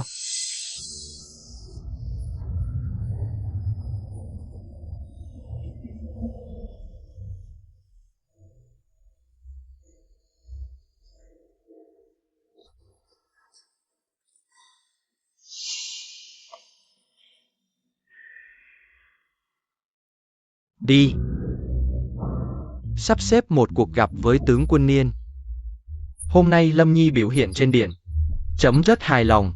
Dù là lần đầu với tư cách hoàng tử bàn luận quốc sử, nhưng thể hiện đầy mưu lược, thật đáng quý. Phụ hoàng ngài thật quá đề cao hắn. Hắn chỉ là kẻ từ khu ổ chuột ra, có tài cán gì đâu. Ta thấy hắn chỉ là may mắn đoán trúng thôi. Luận mưu lược, ai có thể so với Tiểu Trần? Đúng vậy, Lâm Nhi vừa về cung chưa lâu, lễ nghi cung đình còn chưa thuần thục, huống chi là quốc sự. Tiểu Trần tuân thủ quy củ, còn Lâm Nhi, dù là dân sinh xã tắc hay ngoại giao, đều có thành tựu đáng kể. Các ngươi lúc nào cũng mang theo định kiến xuất thân của Liner để nhìn hắn. Đã đến lúc phải thay đổi rồi. Vâng. Đúng rồi, ngày mùng 10 tháng sau là cuộc săn thu. Tất cả các ngươi hãy đi cùng chấm, lần này mời cả quốc chủ Liêu Quốc, Gia Luật Ba. Đến lúc đó, các ngươi nhớ phải cẩn trọng từng lời nói hành động. Đừng để mất mặt đại hoang quốc của ta. Phụ hoàng, ngài nói, có phải là vị quốc chủ hùng tứ phương Bắc, Gia Luật Ba của Liêu Quốc không? Ông ấy sẽ đích thân tham gia cuộc săn thu của hoang quốc ta. Đúng vậy. Nghe nói Gia Luật Ba đã gần 50 tuổi. Chỉ có một người con gái duy nhất, coi như ngọc quý trên tay.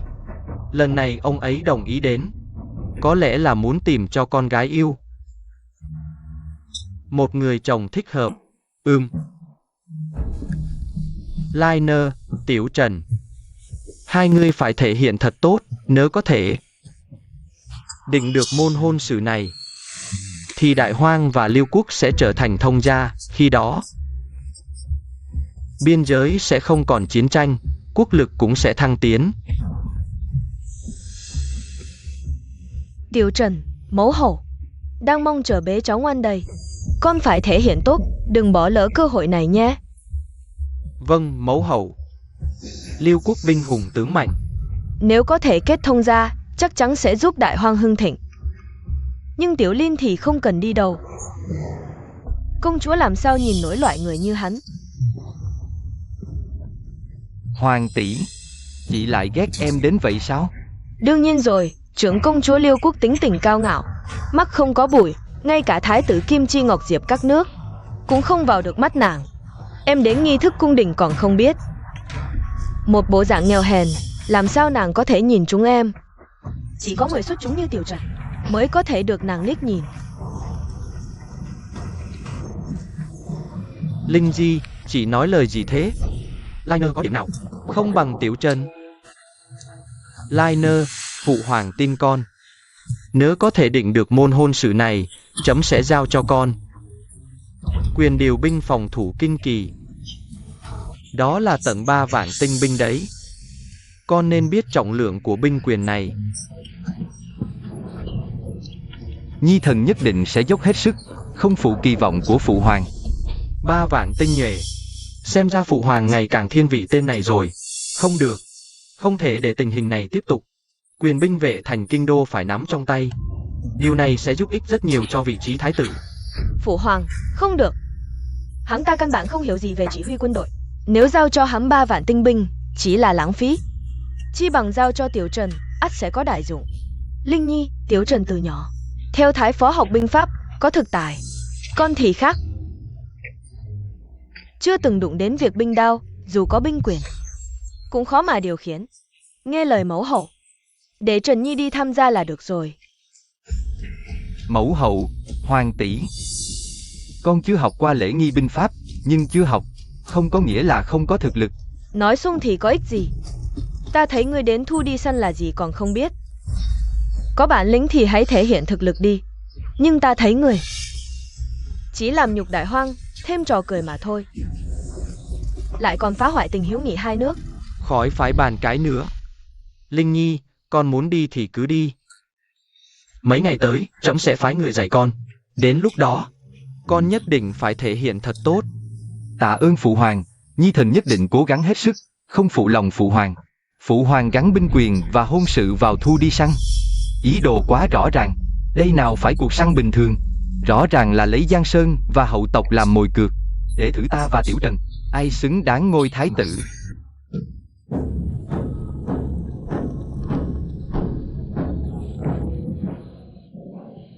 Huynh giả Lữ thân chinh đến thu đi săn Đại Hoang. Thật là may mắn cho Đại Hoang ta vậy.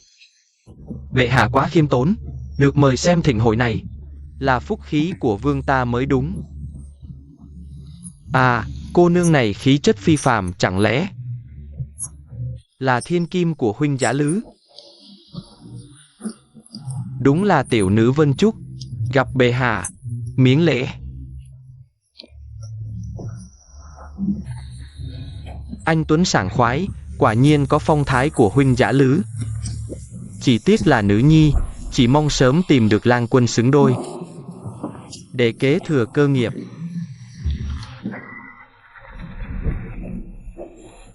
Hai vị kia chắc là hai hoàng tử của bệ hạ. Hoàng đệ xem, đây là ngựa Tuyết Nguyệt ta xin Trấn Quốc Công mượn tạm. Tốc độ nhanh, thông minh, hôm nay có nó giúp, ắt sẽ săn được nhiều nhất.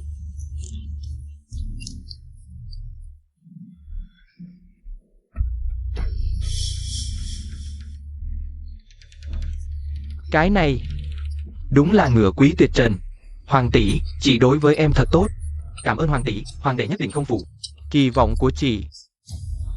Công chúa điện hạ thật yêu quý Trần điện hạ. Ngựa Tuyết Nguyệt là bảo bối của Trấn Quốc Công, chưa từng cho mượn. Công chúa vì điện hạ Trần thật là tốn công sức quá. Đúng vậy, điện hạ Trần và công chúa như rồng phượng trong cung. Chị em hòa thuận là phúc lớn của hoàng tộc. Vâng. Nhân tiện công chúa, thần nhớ hoàng thượng có dặn, người phải chuẩn bị ngựa cho hai vị hoàng tử. Điện hạ Lâm vừa về cung, người không quên chuẩn bị ngựa cho ngài chứ. Nếu không có ngựa, điện hạ Lâm không thể tham gia cuộc săn mùa thu năm nay. Làm sao có thể? Người đâu, dắt lên đây.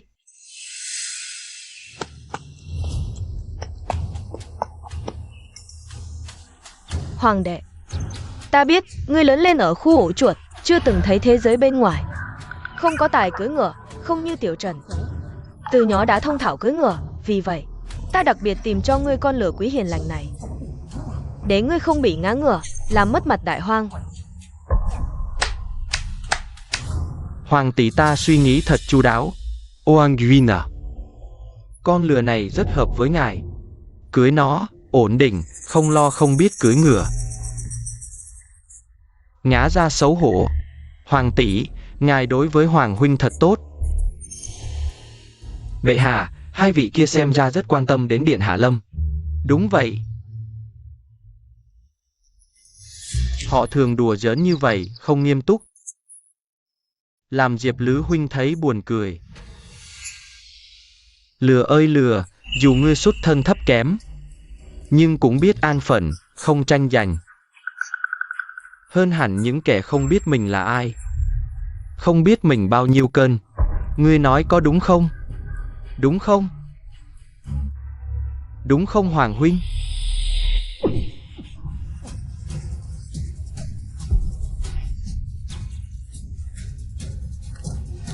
Con lừa này, ta thấy rất hợp với Hoàng đệ. Tiểu Trần, Tiểu Lâm, ngươi buông tay.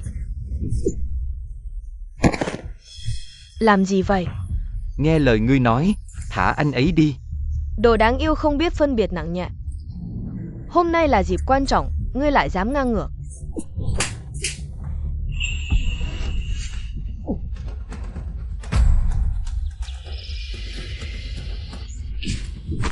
Không biết phân biệt nặng nhẹ, hai đứa nhỏ đáng yêu này.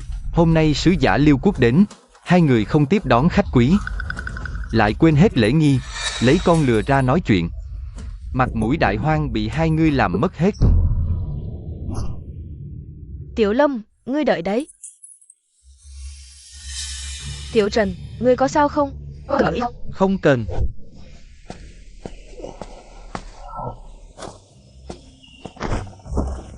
Xin lỗi vì để hai vị khách quý Liêu Quốc thấy chuyện buồn cười. Ta thay hai người xin lỗi mọi người, mong mọi người thứ lỗi. Đây chính là hoàng tử mà bệ hạ đã nói, tìm thấy ở dân gian. Đối mặt với sự sỉ nhục, không khuất phục, còn biết nghĩ cho đại cục. Đây chính là phong thái mà hoàng gia chúng ta nên có. Còn hai người kia... Điện hạ linh khí độ phi phàm. Huynh Diệp Lữ, xin lỗi nhé, vừa mới đến. Đã để huynh thấy trò cười, ta đi xử lý chút đã.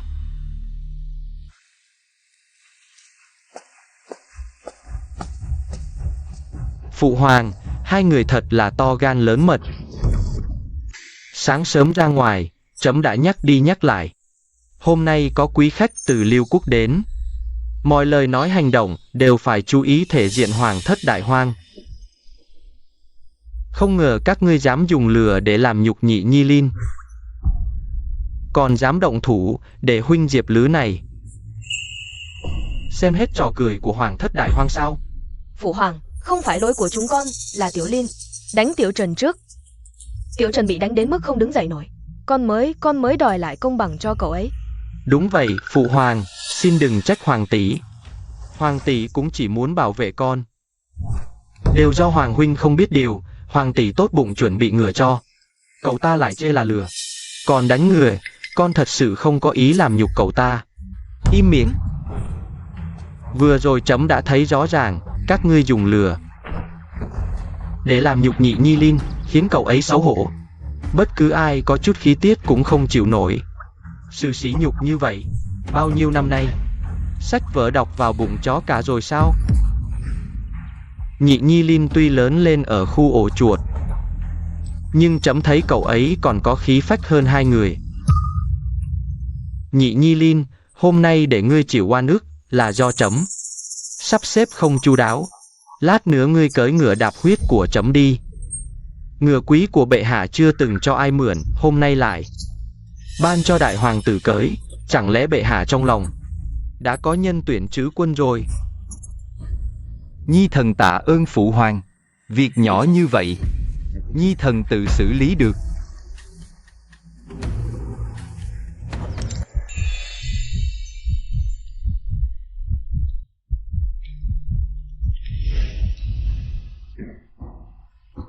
Điện hạ Vân Châu công chúa. Tại hạ là nhị hoàng tử Đại Hoang, Tiểu Trần. Ngưỡng mộ đã lâu. Điện hạ Lin, vừa rồi người có bị thương không? Nhị nhi Lin, không được vô lễ. Vị này là Vân Châu công chúa của Liêu quốc. Mau hành lễ đi. Tham kiến. Không cần câu nệ lễ nghi rườm rà. Bổn vương là quốc chủ Liêu quốc. Diệp Lữ Bá, đây là tiểu nữ Vân Châu.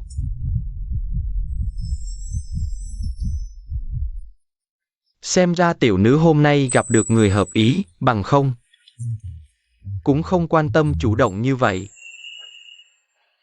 Phụ hoàng, ngài nói gì thế? Con chỉ là không chịu được cảnh người ta bắt nạt người khác. Thôi, không nói nữa, phụ hoàng không nói nữa, lớn rồi. Một số chuyện, ta cũng không quản được nữa. Đúng vậy, giờ này cũng không còn sớm nữa. Hãy để hai hoàng tử của ta đi luyện tay trước. Cũng là để mở màn cho cuộc săn mùa thu này. Luyện tay, chuyện náo nhiệt thế này sao có thể thiếu bản vương. Huynh yêu, thật là cầu không được. Được ngài tự mình làm mẫu. Đây là vinh dự của hai hoàng tử ta. Tốt, vậy bản vương sẽ đi trước một bước.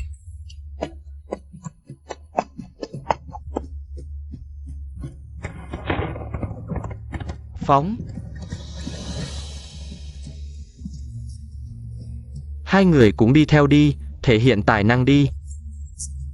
Đừng để huynh yêu coi thường bản lĩnh của hoàng tử Đại Hoang. Vâng, phụ hoàng.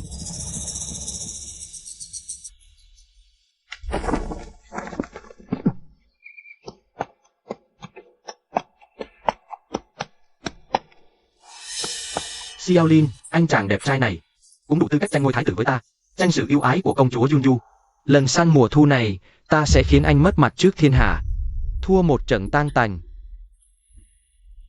Tên này chắc lại nghĩ ra trò gì xảo quyệt rồi.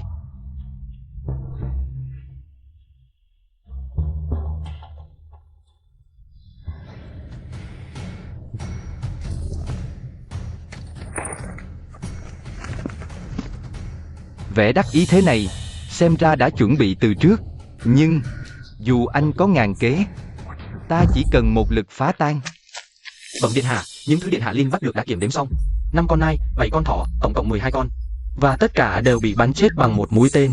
Lần đầu đi săn mùa thu, điện hạ Lin lại săn được nhiều như vậy. Xem ra người đứng đầu cuộc săn hôm nay chắc chắn là điện hạ rồi. Không ngờ Liner lại có tài cưỡi ngựa bắn cung như vậy. Thật là một bất ngờ lớn cho chúng ta. Tốt lắm Liner, không ngờ anh học cưỡi ngựa bắn cung mới có mấy ngày mà tiến bộ nhanh đến thế. Trước đây, phụ hoàng đã coi thường anh rồi. Phụ hoàng khen quá, hôm nay con chỉ may mắn thôi. Giả bộ gì, chỉ mới hơn chục con thôi mà. Với tài năng của Xiao Chen, chắc chắn sẽ săn được nhiều hơn anh. Dừng.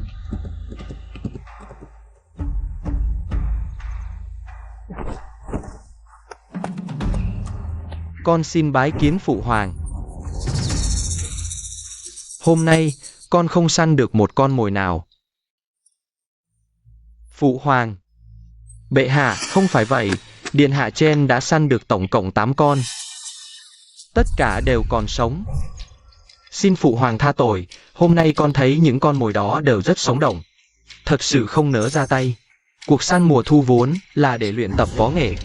Nếu chỉ để tranh thắng mà giết hết, thật quá tàn nhẫn. Cũng làm mất đi sự nhân từ của hoàng gia. Phụ hoàng, mẫu hậu, con nghĩ rằng ý nghĩa của cuộc săn mùa thu là luyện tập, chứ không phải giết hết. Nếu có thể bắt sống được thu dữ, vừa thể hiện được dũng khí của chiến binh Đại Hoang, còn thể hiện đức hiếu sinh của trời cao.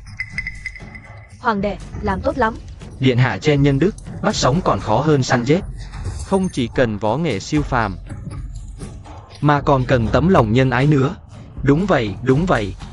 Bệ hạ, xem ra Xiao Chen quả thực làm tốt hơn. Xiao Chen vừa có bản lĩnh, vừa hiểu nhân nghĩa. Không như một số kẻ từ khu ổ chuột bước ra, tay quên nhuốm máu, hành xử tất nhiên hung tàn cực độ. Đây chính là khác biệt lớn nhất giữa hoàng tộc và kẻ từ khu nghèo khổ trèo lên. Thu săn vốn là dựa vào săn giết để luận bản lĩnh. Ngươi lại chẳng giết con nào, còn giả bộ nhân nghĩa. Xảo. Là muốn nuôi mấy con thú này. Rồi mời chúng ăn cơm chăng? Hoàng huynh. Hoàng đệ không có ý trách ngài sát sinh quá nhiều. Hoàng đệ chỉ nghĩ vạn vật đều có linh hồn. Nếu có thể để chúng sống cũng là điều tốt. Xét cho cùng, ta phải lấy nhân nghĩa làm gốc. Sao có thể như dân sang thường, giết hại con thú yếu đuối. Còn đâu chút phong thái hoàng gia nữa. Nghe vậy, bản vương săn được 15 con, lại thành kẻ không có phong thái hoàng gia. Thằng ngốc này nhất định phải hơn ta một bậc. Giờ thì tốt rồi. Những lời này vốn nhắm vào ta, giờ lại gián tiếp chửi quốc vương Liêu Quốc, làm mất lòng khách quý. Xem hắn xoay sở thế nào. Không phải. Hạ thần chỉ muốn nói đủ rồi. Đừng có nói mấy lời vô nghĩa. Thu săn mà không săn giết thì gọi gì là thu săn? Bản vương từ xa ngàn dặm đến đây dự thu săn, giờ lại bị trách móc. Săn giết là sai, các ngươi còn muốn mượn lời bản vương, chửi bản vương tàn nhẫn, hay xem thu săn như trò đùa. Đùa cợt với đại liêu của ta. Huynh Iel, bớt giận. Con trai ta ngốc nghếch, nói mấy lời vô lối, không hiểu quy củ. Thu săn này vốn là dựa vào săn giết để thể hiện bản lĩnh, làm gì có chuyện không sát sinh. Ngài đừng để bụng chuyện của nó. Không cần nói nhiều, bản vương nghe rõ rồi. Đại hoang không những không coi trọng hiệp ước với Liêu Quốc, còn lấy thu săn làm cớ đùa cợt bản vương. Hiệp ước như vậy không kết cũng được. Chuẩn bị ngựa, lập tức lên đường. Wen Yalvi.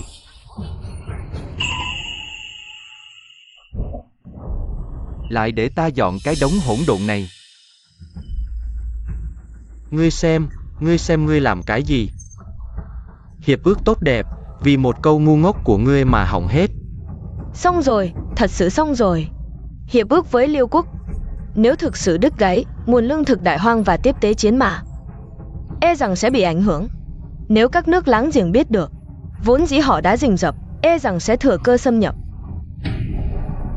Bệ hạ, phải làm sao đây? Nếu quốc chúa gia luật thực sự ra đi, minh ước hủy bỏ, đại hoang quốc ta sẽ gặp nguy hiểm. Phụ hoàng, ngài hãy nhanh nghĩ cách đi. Sự tình đã đến nước này, chấm còn biết làm sao. Giá như biết trước, chấm đã không nên đem ngươi ra ngoài. Xin quốc chúa gia luật hãy dừng bước. Phụ hoàng. Tiểu Lâm vốn tính tình hành sự cẩu thả, nếu lúc này xông lên, chắc chắn sẽ thêm dầu vào lửa. Nếu chọc giận quốc chúa gia luật, gây ra chiến loạn, thật là không biết phải làm sao. Đúng vậy bệ hạ, điện hạ Lâm bình thường phóng túng cũng thôi, nhưng lúc này tuyệt đối không thể chiều theo tính khí của ngài. Lâm nhi, không được hỗn láo, lui xuống. Hoàng huynh, ngài còn chê tình hình chưa đủ loạn sao? Chẳng lẽ ngài nhất định phải mang tai họa diệt vong cho đại hoang mới chịu hài lòng? Xin quốc chúa gia luật hãy nghe tại hạ một lời. Nếu ngài nghe xong không muốn ở lại, rồi hãy đi cũng chưa muộn. Vãn bối cũng sẽ không ngăn cản ngài. Còn có gì muốn nói? Lại muốn giống em trai ngươi, cùng bản vương bàn luận về nhân đức, hay là muốn lên án bản vương, thất lễ với phong thái hoàng gia? Ngụy biện. Hoàng đệ, chẳng lẽ không nhẫn tâm sát sinh là từ bi? Vậy ta muốn hỏi ngươi, phụ hoàng săn bắn cả đời, số lượng con mồi dưới tay ngài không đếm xuể, chẳng lẽ phụ hoàng không có tấm lòng từ bi? Chẳng lẽ phụ hoàng đã đánh mất thể diện hoàng gia? Đương nhiên là không phải. Đại nghịch bất đạo. Tiểu Lâm, chẳng lẽ ngươi đang nói phụ hoàng không có lòng nhân từ? Để Lâm nhi nói. Đại hoang ta đối với ngài chỉ có kính phục, tuyệt đối không có chút bất kính nào. Người dùng chiến đao định đoạt vạn dặm giang sơn Liêu Quốc, là bậc hùng chủ. Đại hoang ta dùng trường kiếm gìn giữ ngàn dặm cương thổ, cũng là nước kiên cường. Xin hỏi, ngài và phụ hoàng ta không có bản lĩnh săn thú dữ, không có lợi khí đao kiếm, chiến tám phương kinh sợ, đã không trấn áp được tham vọng các nước lân bang, thì sao có thể khiến thần dân hai nước tránh khỏi chiến loạn, sống yên ổn? Bởi vậy, phụ hoàng mời ngài đến thu săn, là anh hùng tương kính anh hùng, là xem ngài làm bậc mô phạm, là anh hùng chân chính. Tấm lòng này làm sao có thể bị hiểu lầm bởi sự giả tạo của một số phụ nữ? Anh hùng nào cũng quý anh hùng, ngài đã nói đúng ý của ta. Bệ hạ, vừa rồi thần đã nhất thời mê muội, suýt nữa đã hiểu lầm ý tốt của bệ hạ. Xin bệ hạ thứ lỗi. Huynh Iel, đâu có, là do ta dạy dỗ không nghiêm. để nhị hoàng tử nói những lời mê muội, làm phật ý ngài. Người nên xin lỗi chính là ta, bệ hạ. Nói thật lòng, tầm nhìn của nhị hoàng tử kém xa đại hoàng tử. Có đại hoàng tử như vậy, một người con có trách nhiệm, đại hoàng quốc lo gì vận nước không hưng thịnh. Đi nào, ta chưa thỏa mãn, hai chúng ta hãy thi đấu thêm một trận nữa. Mời.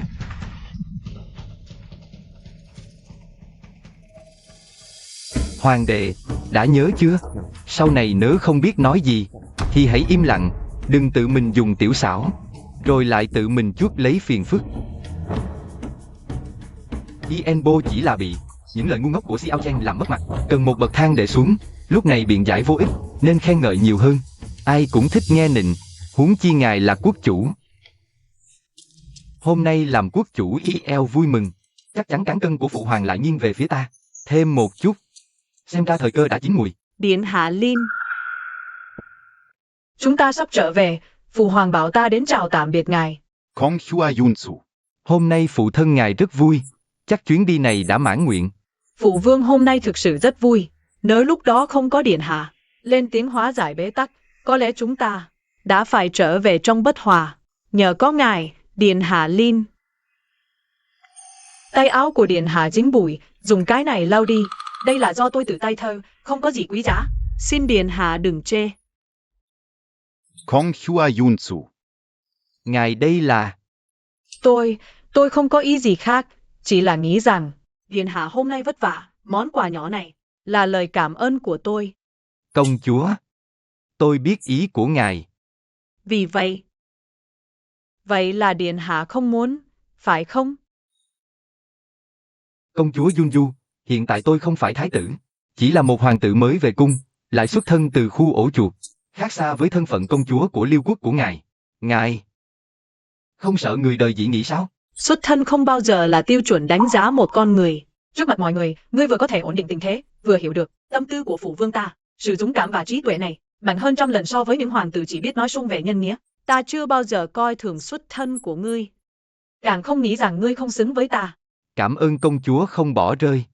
Nhưng, với thân phận này, ta dám cầu hôn ngươi. Dù ngươi không để ý, cũng sẽ khiến hoàng tộc Liêu quốc mất mặt. Đây là điều Tiểu Lâm không muốn thấy. Công chúa Vân Châu. Ngươi có thể đợi ta, sau khi ta giành được ngôi thái tử, rồi ta sẽ cưới ngươi một cách long trọng không? Điện hạ Lâm, ta đồng ý.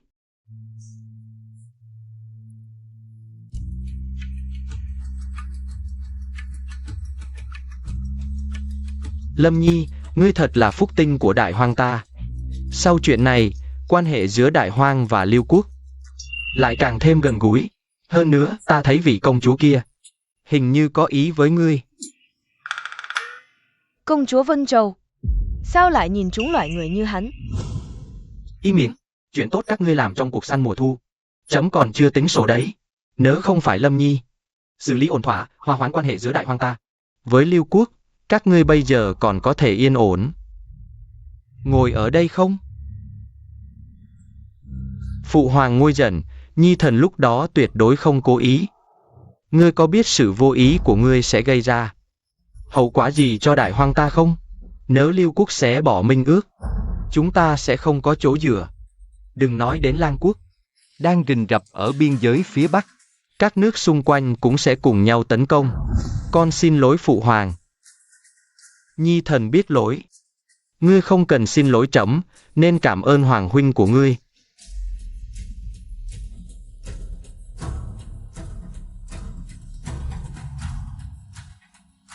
Đa tạ hoàng huynh đã giải vây. Hy vọng lần này ngươi sẽ rút ra bài học, đừng vì nhất thời hơn thua mà đẩy cả đại hoang vào nguy hiểm. Thần đệ, xin tuân theo lời dạy. Lâm Nhi, lần này ngươi thật sự lập được đại công cho đại hoang. Nói đi, ngươi muốn ban thưởng gì?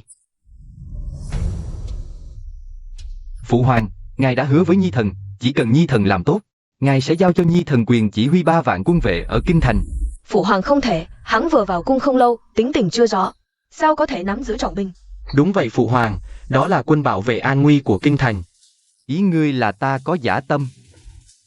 cầm 3 vạn tinh binh này làm phản. Thần đệ không dám. Linh Nhi, binh quyền không phải chuyện nhỏ. Đợi con quen với triều chính, phụ hoàng tự khắc sẽ. Phụ hoàng? Hay là phụ hoàng định nuốt lời? Linh Nhi, mẫu hậu biết con có đại tài, nhưng binh sự phiền phức, chi bằng cứ để Tiểu Trần quản thay, con có muốn theo học bên cạnh hoàng đệ không? Mẹ nói gì? Thứ con giành được bằng thực lực, lợi ích cuối cùng lại về tay hắn. Mẫu hậu, sự thiên vị của mẹ quá lộ liễu rồi. Linh Nhi, trong lòng mẫu hậu, con và Tiểu Trần đều quan trọng như nhau. Đủ rồi. Luôn nói như nhau, nhưng con về cung, mẹ quay đi đã dỗ dành. Thằng chỉ chịu chút oan ức, hắn suýt nữa khiến con mất mạng. Mà mẹ vẫn bên hắn nói, giờ đây, con đã chứng minh bản thân bằng thực lực. Mà mẹ vẫn cho rằng Tiểu Trần xứng đáng nắm binh quyền hơn. Mẫu hậu, rốt cuộc con phải làm sao mới có thể trở thành đứa con ngoan trong lòng mẹ? Hay là nói, từ đầu chí cuối, con chỉ là người ngoài? Linh Nhi, là mẫu hậu sai rồi. Linh Nhi của mẫu hậu. Trước đây, đúng là mẫu hậu đã không quan tâm đến cảm xúc của con. Con đừng giả bộ khổ sở để mua sự thương hại ở đây, ai mà chẳng biết. Con muốn mượn chuyện này để đoạt binh quyền. Nhìn kìa, mẫu hậu bên hắn, ngay cả chị của con cũng khắp nơi bảo vệ hắn. Con nói sai sao? Người thân của các người chỉ có Tiểu Trần, còn con chỉ là kẻ ngoài cuộc. Con còn giả vờ nữa. Im miệng. Linh Nhi, phụ hoàng không phải không giao binh quyền cho con. Chỉ là binh quyền quá nặng, con không kham nổi đâu. Phụ hoàng, Nhi thần tự biết tài còn non, nhưng chính vì Nhi thần vật lộn từ bùn lầy mà lên, càng hiểu sức nặng của quyền bính. Nhi thần tranh, không phải vì tư lợi, mà chỉ không muốn binh quyền đại hoang này rơi vào tay kẻ hoàn toàn không có máu mủ hoàng tộc, huống hồ người này là kẻ thua dưới tay ta. Nếu các người cố chấp thiên vị, vậy Nhi thần xin rời đi ngay bây giờ. Tiểu Trần tuy được nuôi dưỡng bên cạnh, nhưng chỉ có sự kiêu ngạo của hoàng tử, không có chút xương cốt gánh vác việc lớn. Nhưng Lâm Nhĩ khác, anh ấy từ tầng lớp dưới leo lên, biết nhẫn nhịn, dám tranh đấu, ngay cả cái tâm cơ lùi một bước để tiến 2 bước này, cũng giống hệt như chấm năm xưa. Lúc dựng nghiệp lớn, Giang Sơn này, rốt cuộc phải giao cho người có thể gánh vác được. Lâm Nhĩ, là phụ hoàng đã làm sai. Trước đây để con chịu khổ, nay lại để con chịu ấm ức. Chấm. Chuẩn tấu. Sẽ giao binh quyền này cho con. Chỉ là con phải nhớ kỹ. Nắm trong tay binh quyền, nhất định phải gánh vác trách nhiệm. Tuyệt đối không được phụ lòng tin của trẫm. Tạ phụ hoàng, Nhi thần nhất định không phụ lòng phụ hoàng. Phụ hoàng. Không cần nói nhiều, trẫm đã quyết. Hôm nay mọi người đều mệt rồi. Hãy về nghỉ sớm đi. Kính tiễn phụ hoàng.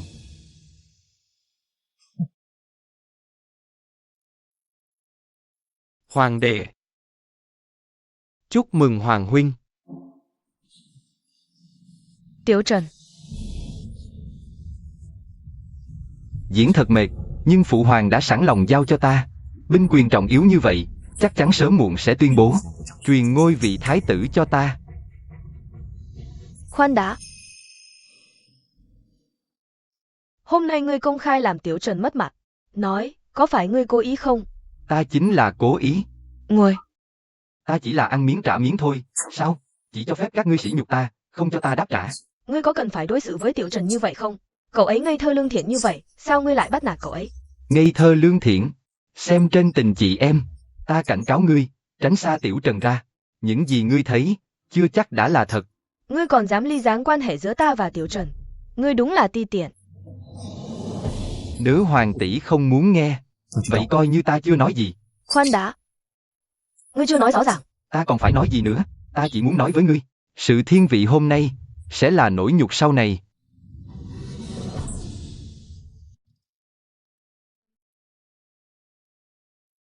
Đi chọn 20 cung nữ gia thế trong sạch, dung mạo chỉnh chu.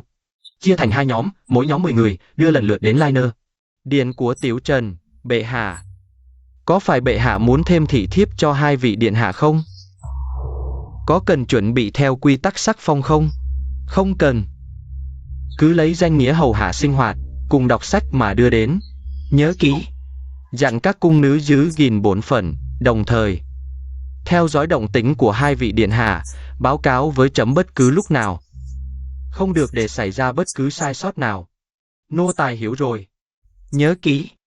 Việc này phải làm thật tự nhiên, không được để họ nhận ra là trẫm cố ý thử thách. Nô tài hiểu.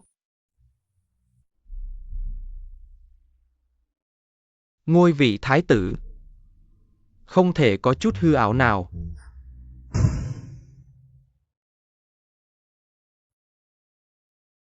Điện hạ, bọn nô tài phụng mệnh bệ hạ. Đến hầu hạ điện hạ sinh hoạt, cùng đọc sách. Phụ hoàng lại muốn thử thách gì đây? Ý chỉ của phụ hoàng, ta đã biết, các ngươi không cần hầu hạ sát bên. Đến viện phụ ở, mỗi ngày quét dọn sân vườn, sắp xếp thư phòng là được. Nếu không có triệu hô, không cần đến hành lễ. Vâng, điện hạ.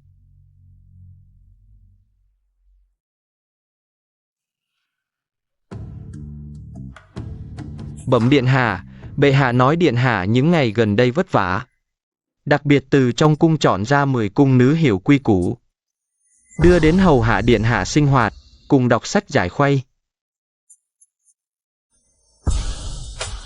Phụ hoàng đột nhiên đưa cung nữ đến, là thương ta hay là thử thách? Trước đó đi săn mùa thu, bàn luận chính sự triều đình, tiểu khả ái đó đều áp đảo ta. Lần này nếu ta tỏ ra quy củ, không biết có khiến phụ hoàng cảm thấy ta quá cố ý không? Vậy phiền Ngụy công công rồi. Cũng thay ta cảm tạ phụ hoàng, ngươi lui trước đi.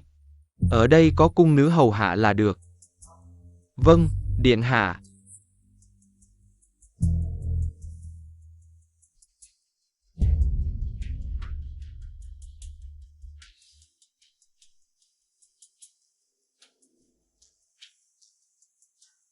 Đã phụ hoàng ban các ngươi đến đây.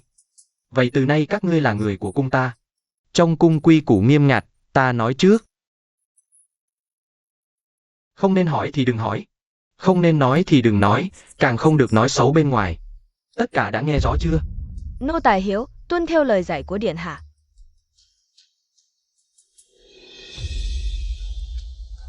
Hiện tại cũng không có việc gấp, các ngươi đến thư phòng trước. Sắp xếp tấu chương. Rồi đến ngoài điện tỉa cắt hoa cỏ. Không có triệu hô của ta, không ai được tự ý vào nội điện. Vâng, điện hạ.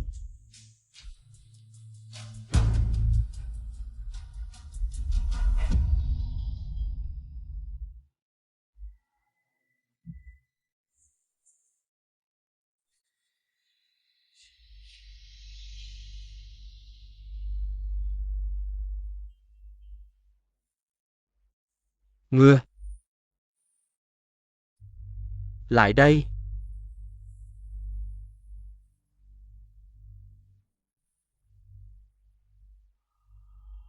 Điện hạ. Nói, có phải phụ hoàng bảo ngươi thử thách ta không? Khai thật đi. Nếu nói dối dù chỉ một câu, bản cung sẽ không tha cho ngươi. Điện hạ minh giám, bệ hạ chỉ là thương xót ngài vất vả. Đặc biệt sai bọn nô tài đến hầu hạ ngài chu đáo. Còn nói ngài là tương lai của đại hoang, phải chăm sóc thật tốt. Tuyệt đối không có ý gì khác. Cũng phải. Dù là thử nghiệm thì sao? Phụ hoàng cần là khí độ của một vị thái tử. Nếu ngay cả chút ân sủng này cũng không dám nhận, ngược lại tỏ ra ta nhút nhát, làm sao có chút phong thái của thái tử? Đã phụ hoàng bảo ngươi hầu hạ ta chu đáo. Vậy ngươi hãy phục vụ cho kỹ càng, lại đây. Ngồi lên đùi bản cung. Đưa sách trên bàn cho bản cung. Từng quyển một sắp xếp cho rõ ràng. Điện hạ, việc này không hợp quy củ.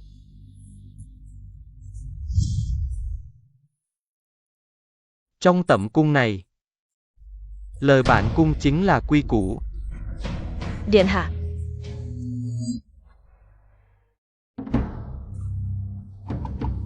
Hãy nói xem trong 1 tháng qua, 2 vị hoàng tử xử lý các cung nữ như thế nào? Hãy nói xem trong 1 tháng qua, 2 vị hoàng tử xử lý các cung nữ như thế nào?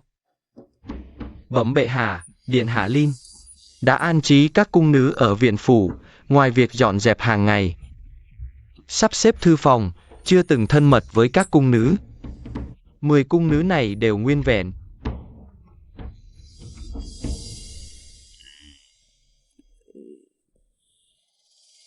Điện hạ trên an trí các cung nữ ở tẩm điện. Đêm đêm yến tiệc. Hiện tại 10 cung nữ đều không còn nguyên vẹn. Phụ hoàng, Nhi thần chỉ nghĩ các cung nữ cô đơn khổ sở, muốn chăm sóc họ nhiều hơn, không cố ý vượt quá giới hạn chăm sóc cung nữ. Ngươi ngay cả ham muốn của mình cũng không kiềm chế được, làm sao kiềm chế được những cám dỗ sau này? Việc của đế vương, nhất kỵ 2 chữ buông thả. Nếu sau này ngươi nắm giữ Giang Sơn, nhưng vì tư dục mà làm hỏng việc nước, làm sao xứng đáng với bách tính Đại Hoang? Ngươi chẳng lẽ quên chấm vì sao bảo ngươi ở điện thận hành sao? Nhi thần biết lỗi. Liner, vì sao ngươi không động đến cung nữ?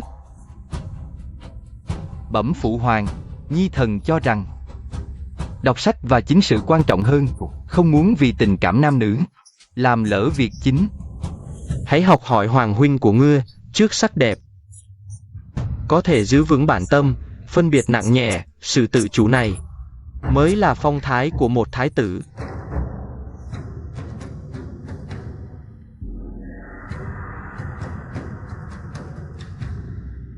Bài kiểm tra hôm nay không phải để trừng phạt các con, mà để các con hiểu rằng, là hoàng tử, trên vai các con gánh vác tương lai của Đại Hoang. Nếu không chống lại được những cám dỗ nhỏ nhặt này, làm sao gánh vác Giang Sơn xã tắc? Tâm tính, mưu lược, khí phách của Liner đều đủ để đảm đương trọng trách. Đã đến lúc lập nó làm thái tử. Thôi, các con về nghỉ đi. Ngày mai ở ngự thư phòng, chấm có việc cần tuyên bố. Tuân chỉ. Tiêu rồi, lần này cân nhắc của phụ hoàng hoàn toàn nghiêng về tiểu khả ái này rồi. Phải nghĩ cách thôi. Điện hạ, đêm khuya gọi lão thần đến, có việc quan trọng gì sai báo? Tướng quân Niana. Ngày mai phụ thân sẽ ở ngự thư phòng khảo thí ta và Xiaolin, là để quyết định ngôi thái tử. Ngươi nghĩ phụ hoàng sẽ chọn ai? Điện hạ từ nhỏ học tập trong cung, lại được hoàng hậu nương nương và công chúa sủng ái. Luận về thâm niên, đương nhiên là điện hạ chiếm ưu thế. Thâm niên ư? Trong mắt phụ hoàng bây giờ, công tích của Xiaolin có giá trị hơn thâm niên nhiều. Trên cuộc săn mùa thu, hắn lấy lòng được Ienbo, trên triều đình lại ăn nói khéo léo. Ngôi thái tử này, nếu ta không chủ động tranh đoạt, sớm muộn cũng rơi vào tay tiểu khả ái đó.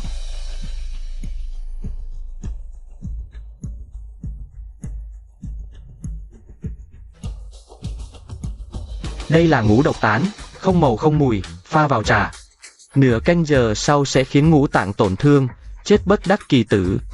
Điện hạ, ngài đình, ngày mai nghị sự ở ngự thư phòng. Ta sẽ tìm cách để phụ thân uống chén trà này. Chỉ cần phụ hoàng gặp nạn, ta sẽ lấy danh thái tử chủ trì đại cục. Sau đó tuyên bố Xiaolin tham lam ngôi vị đầu độc phụ hoàng. Lúc đó, ngươi hãy dẫn cấm quân bắt hắn.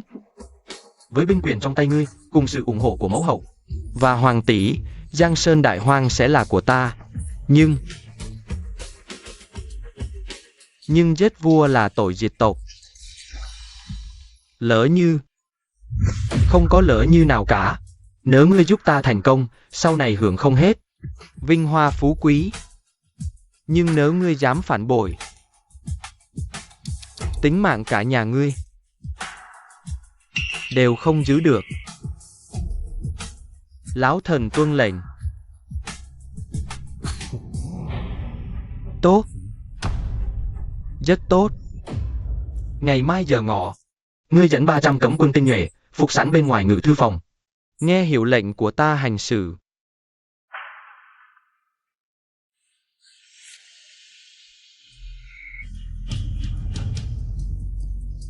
Xiaolin, Phu Hoàng. Ai bảo các ngươi không biết điều, vậy đừng trách ta. Vô tình.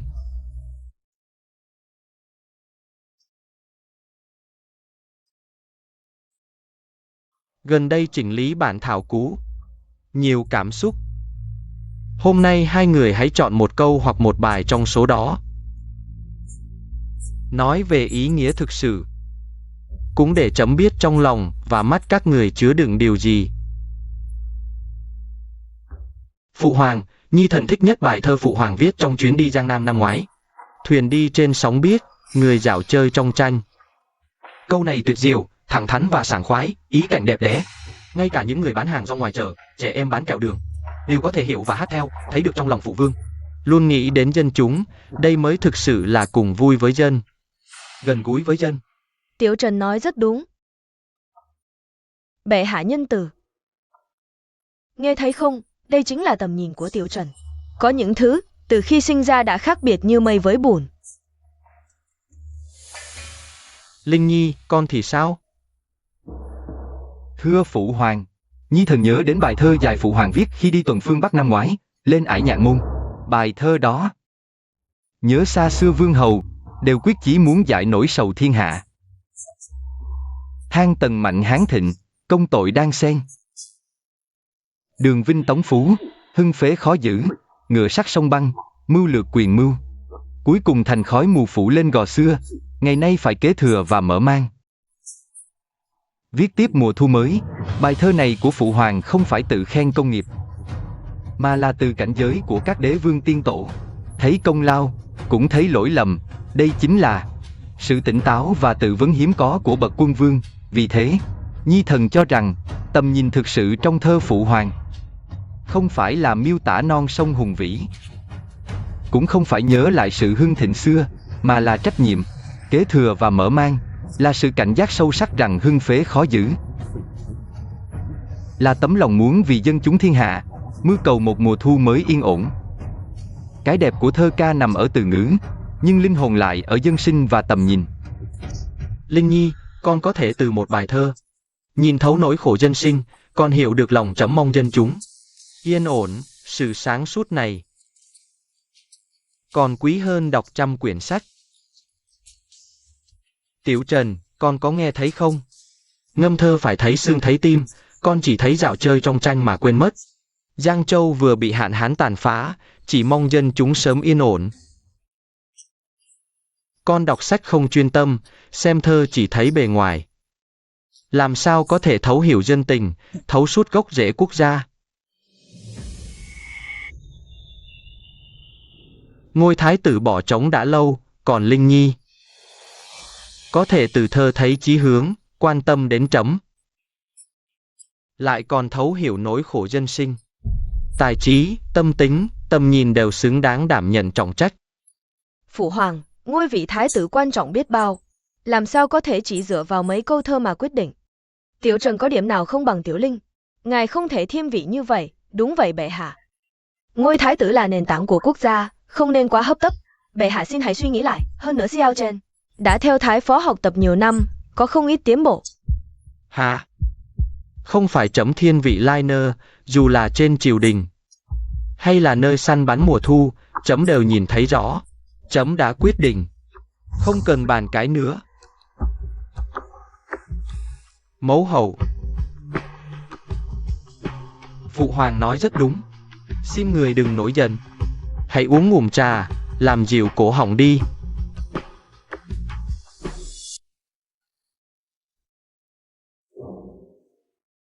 Sao rồi? Dù tầm nhìn và tư duy của con không bằng Hoàng huynh, nhưng mà con có lòng nhân hậu, dù lập Hoàng huynh làm thái tử, trẫm cũng sẽ không đối xử tệ với con.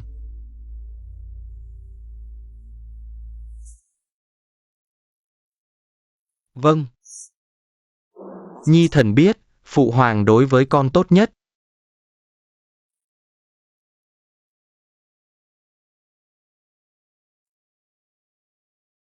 Vậy ngày kia, trẫm sẽ tổ chức đại lễ sắc phong, lập đại hoàng tử Xiao Lin làm. Bệ hạ. Phụ hoàng, Bệ hạ sao vậy? Ngôi thái tử vốn dĩ phải là của ta. Làm sao đến lượt hắn, kẻ từ khu ổ chuột, chui ra này, ngồi lên được. Ngươi nói gì? Xiao Chen, sao con dám nói với phụ hoàng? Như vậy, mau xin lỗi phụ hoàng đi. Cút ra.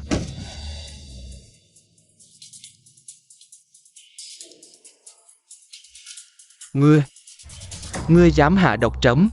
Nếu ngươi ngoan ngoãn lập ta làm thái tử, thì chuyện gì cũng không xảy ra, ngươi cũng có thể an hưởng tuổi già. Nhưng ai bảo ngươi là hôn quân? Bản cung từ nhỏ trong cung, khổ học nhiều năm, binh pháp, chính vụ, thứ nào ta chưa đọc. Sao lại không bằng hắn, kẻ nhỏ bé này?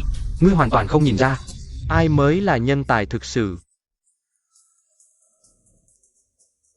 Nghịch tử. Xiao Chen, con điên rồi sao? Con dám mắng bệ hạ, còn hạ độc bệ hạ.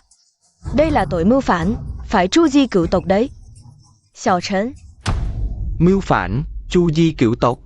Khi ta lên ngôi, cả đại hoang đều là của ta, còn đến lượt ông già này phán xét ta. Ngươi. Phụ hoàng là người ép con. Vốn dĩ nếu ngươi ngoan ngoãn truyền ngôi thái tử cho con đã có thể để ngươi an hưởng tuổi già. Nhưng ngươi lại thiên vị kẻ nhỏ bé này, thì đừng trách con tàn nhẫn. Xiao Chen, lẽ nào con thực sự nghĩ rằng phụ hoàng thiên vị nên mới quyết định chuyện trọng đại như vậy? Ngôi thái tử, Không phải sao? chẳng phải vì ngươi bất tài sao? Ngươi quên mất trên triều đình các quan đại thần nói gì với ngươi rồi? Ngươi cũng quên luôn lúc đi săn thu, quốc chủ nước Liêu đánh giá ngươi thế nào? Dù là thanh danh ngoại giao, tầm nhìn cục diện, ngươi đều không bằng ta. Bản cung từ nhỏ học trong cung, đọc sách gấp trăm lần ngươi. Ngươi lấy đâu ra so sánh với ta? Thôi bỏ đi. Trẫm không cần tranh cãi với ngươi nữa, giờ thắng bại đã phân. Ngươi chỉ có thể làm tù nhân mà thôi.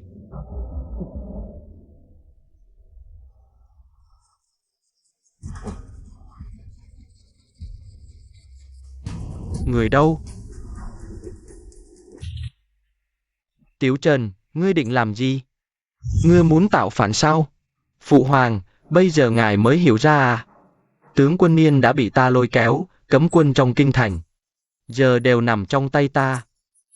Hôm nay ngôi vị này ta ngồi chắc rồi, còn hoàng huynh tốt của ta. Rốt cuộc ngươi vẫn không đấu lại ta. Tiểu Trần, tỉnh lại đi. Ngươi không thể tiếp tục sai lầm nữa. Đừng có lại nhải, tướng quân Niên, dẫn hết bọn họ. Đi giam hết, ai dám chống cự, giết không tha.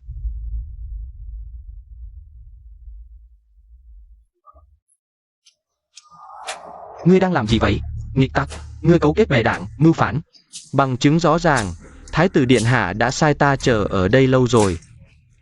Cái gì? Bệ hạ, đây là thuốc giải. Ngươi phản ta? Họ Niên kia, đừng quên đêm qua ngươi đã. Lão thần trung thành với quốc bản Đại Hoang, với bệ hạ và chính thống. Sao lại cùng loại phản nghịch như ngươi đồng lưu hợp cấu? Thái tử Điện Hạ đã sớm thấu rõ âm mưu của ngươi. Chúng tướng sĩ nghe lệnh, bắt lấy nghịch tặc Tiểu Trần. Đừng lại gần, lưu hết, không ta sẽ giết cô ta. Tiểu Trần, ngươi điên rồi. Buông ta ra. Hoàng tỷ, chẳng phải tỷ thương ta nhất sao? Vậy hãy giúp ta lần cuối đi. Tiểu Khả Ái, thả Linh Y ra, chuẩn bị cho ta ngựa nhanh và thẻ bài ra thành, để ta đi, không thì ta sẽ cùng cô ta cùng chết. Có cần phải làm đến mức này không? Hoàng tỷ đối xử với ngươi không tệ. Vậy thì sao? Cô ta chỉ là quân cờ để ta leo lên mà thôi. Ngươi nói gì? Hoàng tỷ, không chỉ ngươi, hoàng hậu và ông vua hôn quân này đều chỉ là công cụ ta lợi dụng mà thôi. Đằng nào cũng không có quan hệ huyết thống, nói gì tới tình thân. Tiểu Trần, bắt giữ người thật lòng đối đãi với ngươi. Hóa ra đây là lá bài tẩy của ngươi. Thật đáng thương. Im miệng đi. Nếu không phải vì ngươi cướp ngôi thái tử của ta đâu đến nỗi rơi vào cảnh này. Vậy thì cùng chết đi.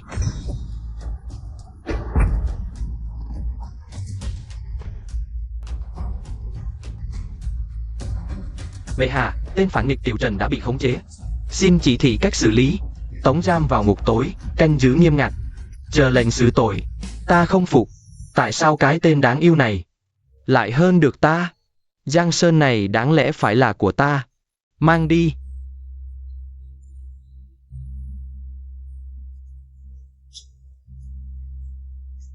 Linh Nhi, chuyển thái y.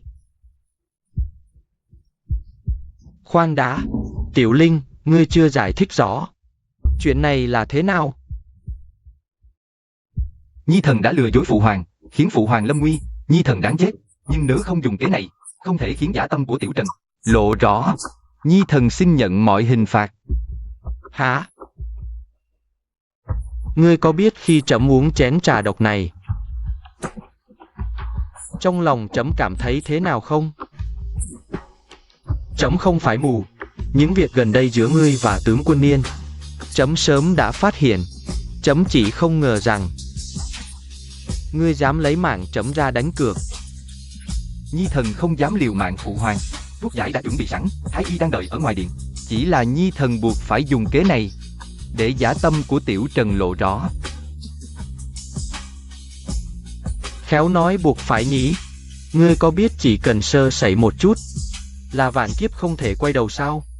Bệ hạ, Linh Nhi không cố ý giấu ngài. Cậu ấy chỉ không muốn lộ tin tức, khiến kế hoạch của Tiểu Trần thất bại. Nếu không phải cậu ấy bố trí phòng thủ trước, hôm nay ngài đã bị tên nghịch tử đó hãm hại rồi. Cậu ấy làm vậy cũng chỉ vì Giang Sơn đại hoang, vì hoàng gia mà thôi. Phụ hoàng, xin ngài tha thứ cho Tiểu Linh. Cậu ấy cũng là bất đắc dĩ. Không cần. Phụ hoàng, Nhi thần làm thì Nhi thần chịu. Xin lỗi Tiểu Linh. Trước đây ta mù quáng, mới bị vẻ ngoài giả tạo của Tiểu Trần lừa gạt, còn giúp hắn bắt nạt ngươi. Nhưng hôm nay, ngươi liều mạng cứu ta, ta biết mình sai rồi. Cho hoàng tỷ một cơ hội chuộc tội, được không? Linh Nhi, mẫu hậu trước đây cũng sai rồi. Mẫu hậu chỉ nghĩ rằng Tiểu Trần từ nhỏ đã nuôi ở bên cạnh, nên thiên vị hắn mọi mặt. Không ngờ rằng lại làm ngươi chịu oan ức. Các ngươi đây là hợp lại bắt nạt trẫm đấy à? Nhi thần không dám. Xin phụ hoàng nhìn lại Tiểu Linh, vì có công hộ giá, lại cứu mạng Nhi thần. Xin cha tha thứ cho tội lừa dối bất đắc dĩ của hắn. Mọi trách phạt, Nhi thần nguyện thay hắn nhận lấy. Bệ hạ, tuy thủ đoạn của Liner có hơi quá khích, nhưng cũng bảo vệ được Giang Sơn xã tắc. Nếu bệ hạ thật sự muốn trừng phạt, thì thần thiếp cũng có lỗi dạy dỗ không đến nơi. Xin bệ hạ trừng phạt thần thiếp. Trẫm nào có nói sẽ trách tội Liner đâu. Trẫm không trách ngươi bày mưu, mà trách ngươi không nói với trẫm. Ngươi có biết, vừa rồi thấy bàn tay ngươi bị đâm xuyên, lòng trẫm đau đớn biết bao. Con trai này của trẫm luôn tự mình gánh vác mọi chuyện, sao không thể dựa vào trẫm nhiều hơn chút nữa? Phụ hoàng, Con có thể sớm nhìn thấu dã tâm của Xiao Chen, lại còn bày được cục diện chết mà giải quyết, lại còn tự mình gánh vác. So với trẫm năm xưa còn hơn một bậc. Tuy trẫm chịu chút khổ sở, nhưng đã nhìn rõ chân diện mục của hai đứa con, nhìn rõ đại hoang. Vì hy vọng tương lai, khổ này đáng giá. Nhi thần rốt cuộc đã lừa dối phụ hoàng, cam tâm theo pháp luật, nguyện phụ hoàng giáng tội. Đừng nói lời ngốc nghếch, mau đứng dậy cho ngự y chữa thương. Bàn tay này của con còn phải giúp trẫm trông coi Giang Sơn sau này, không thể để lại di chứng đâu. Tạ ơn phụ hoàng thương xót, Nhi thần sau này nhất định không phụ kỳ vọng. Bảo vệ bách tính đại hoang, giữ vững doanh trại hoàng thất. Tốt, đã con có tấm lòng này. Hãy chọn ngày lành, trẫm sẽ cáo chi thiên hạ, cử hành đại lễ thái tử. Để cả đại hoang biết, trẫm đã chọn được một vị thái tử tốt.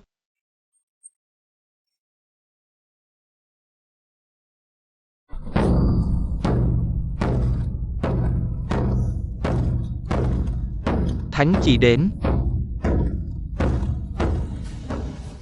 Phụng Thiên Thừa Vận, Hoàng đế chiếu viết, Hoàng tử Xiao Lin. Lòng lo cho đại hoang, trí tuệ sâu xa, thu săn ổn định minh ước.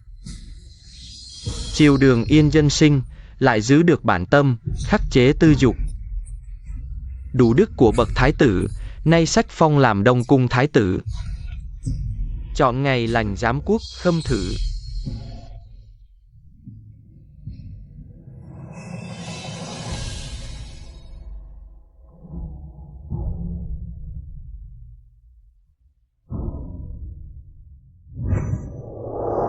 Thân đẳng tham kiến Thái tử Điện Hạ, Thái tử Điện Hạ thiên tuế thiên tuế.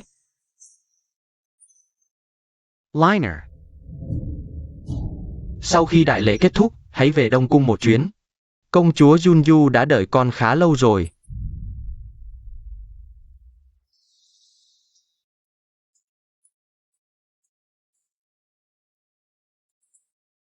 Để công chúa đợi lâu rồi. Sao? Sợ ta là thái tử mới lên, trong chớp mắt, quay mặt không nhận người sao? Điện hạ nay thân phận tôn quý, sao còn không đứng đắn thế? Ước hẹn săn bắn ta đã hoàn thành, lấy thân phận thái tử hứa cho nàng ngôi phi. Thiên hạ nữ tử vạn nghìn. Duy chỉ nàng đủ tư cách sánh vai cùng ta.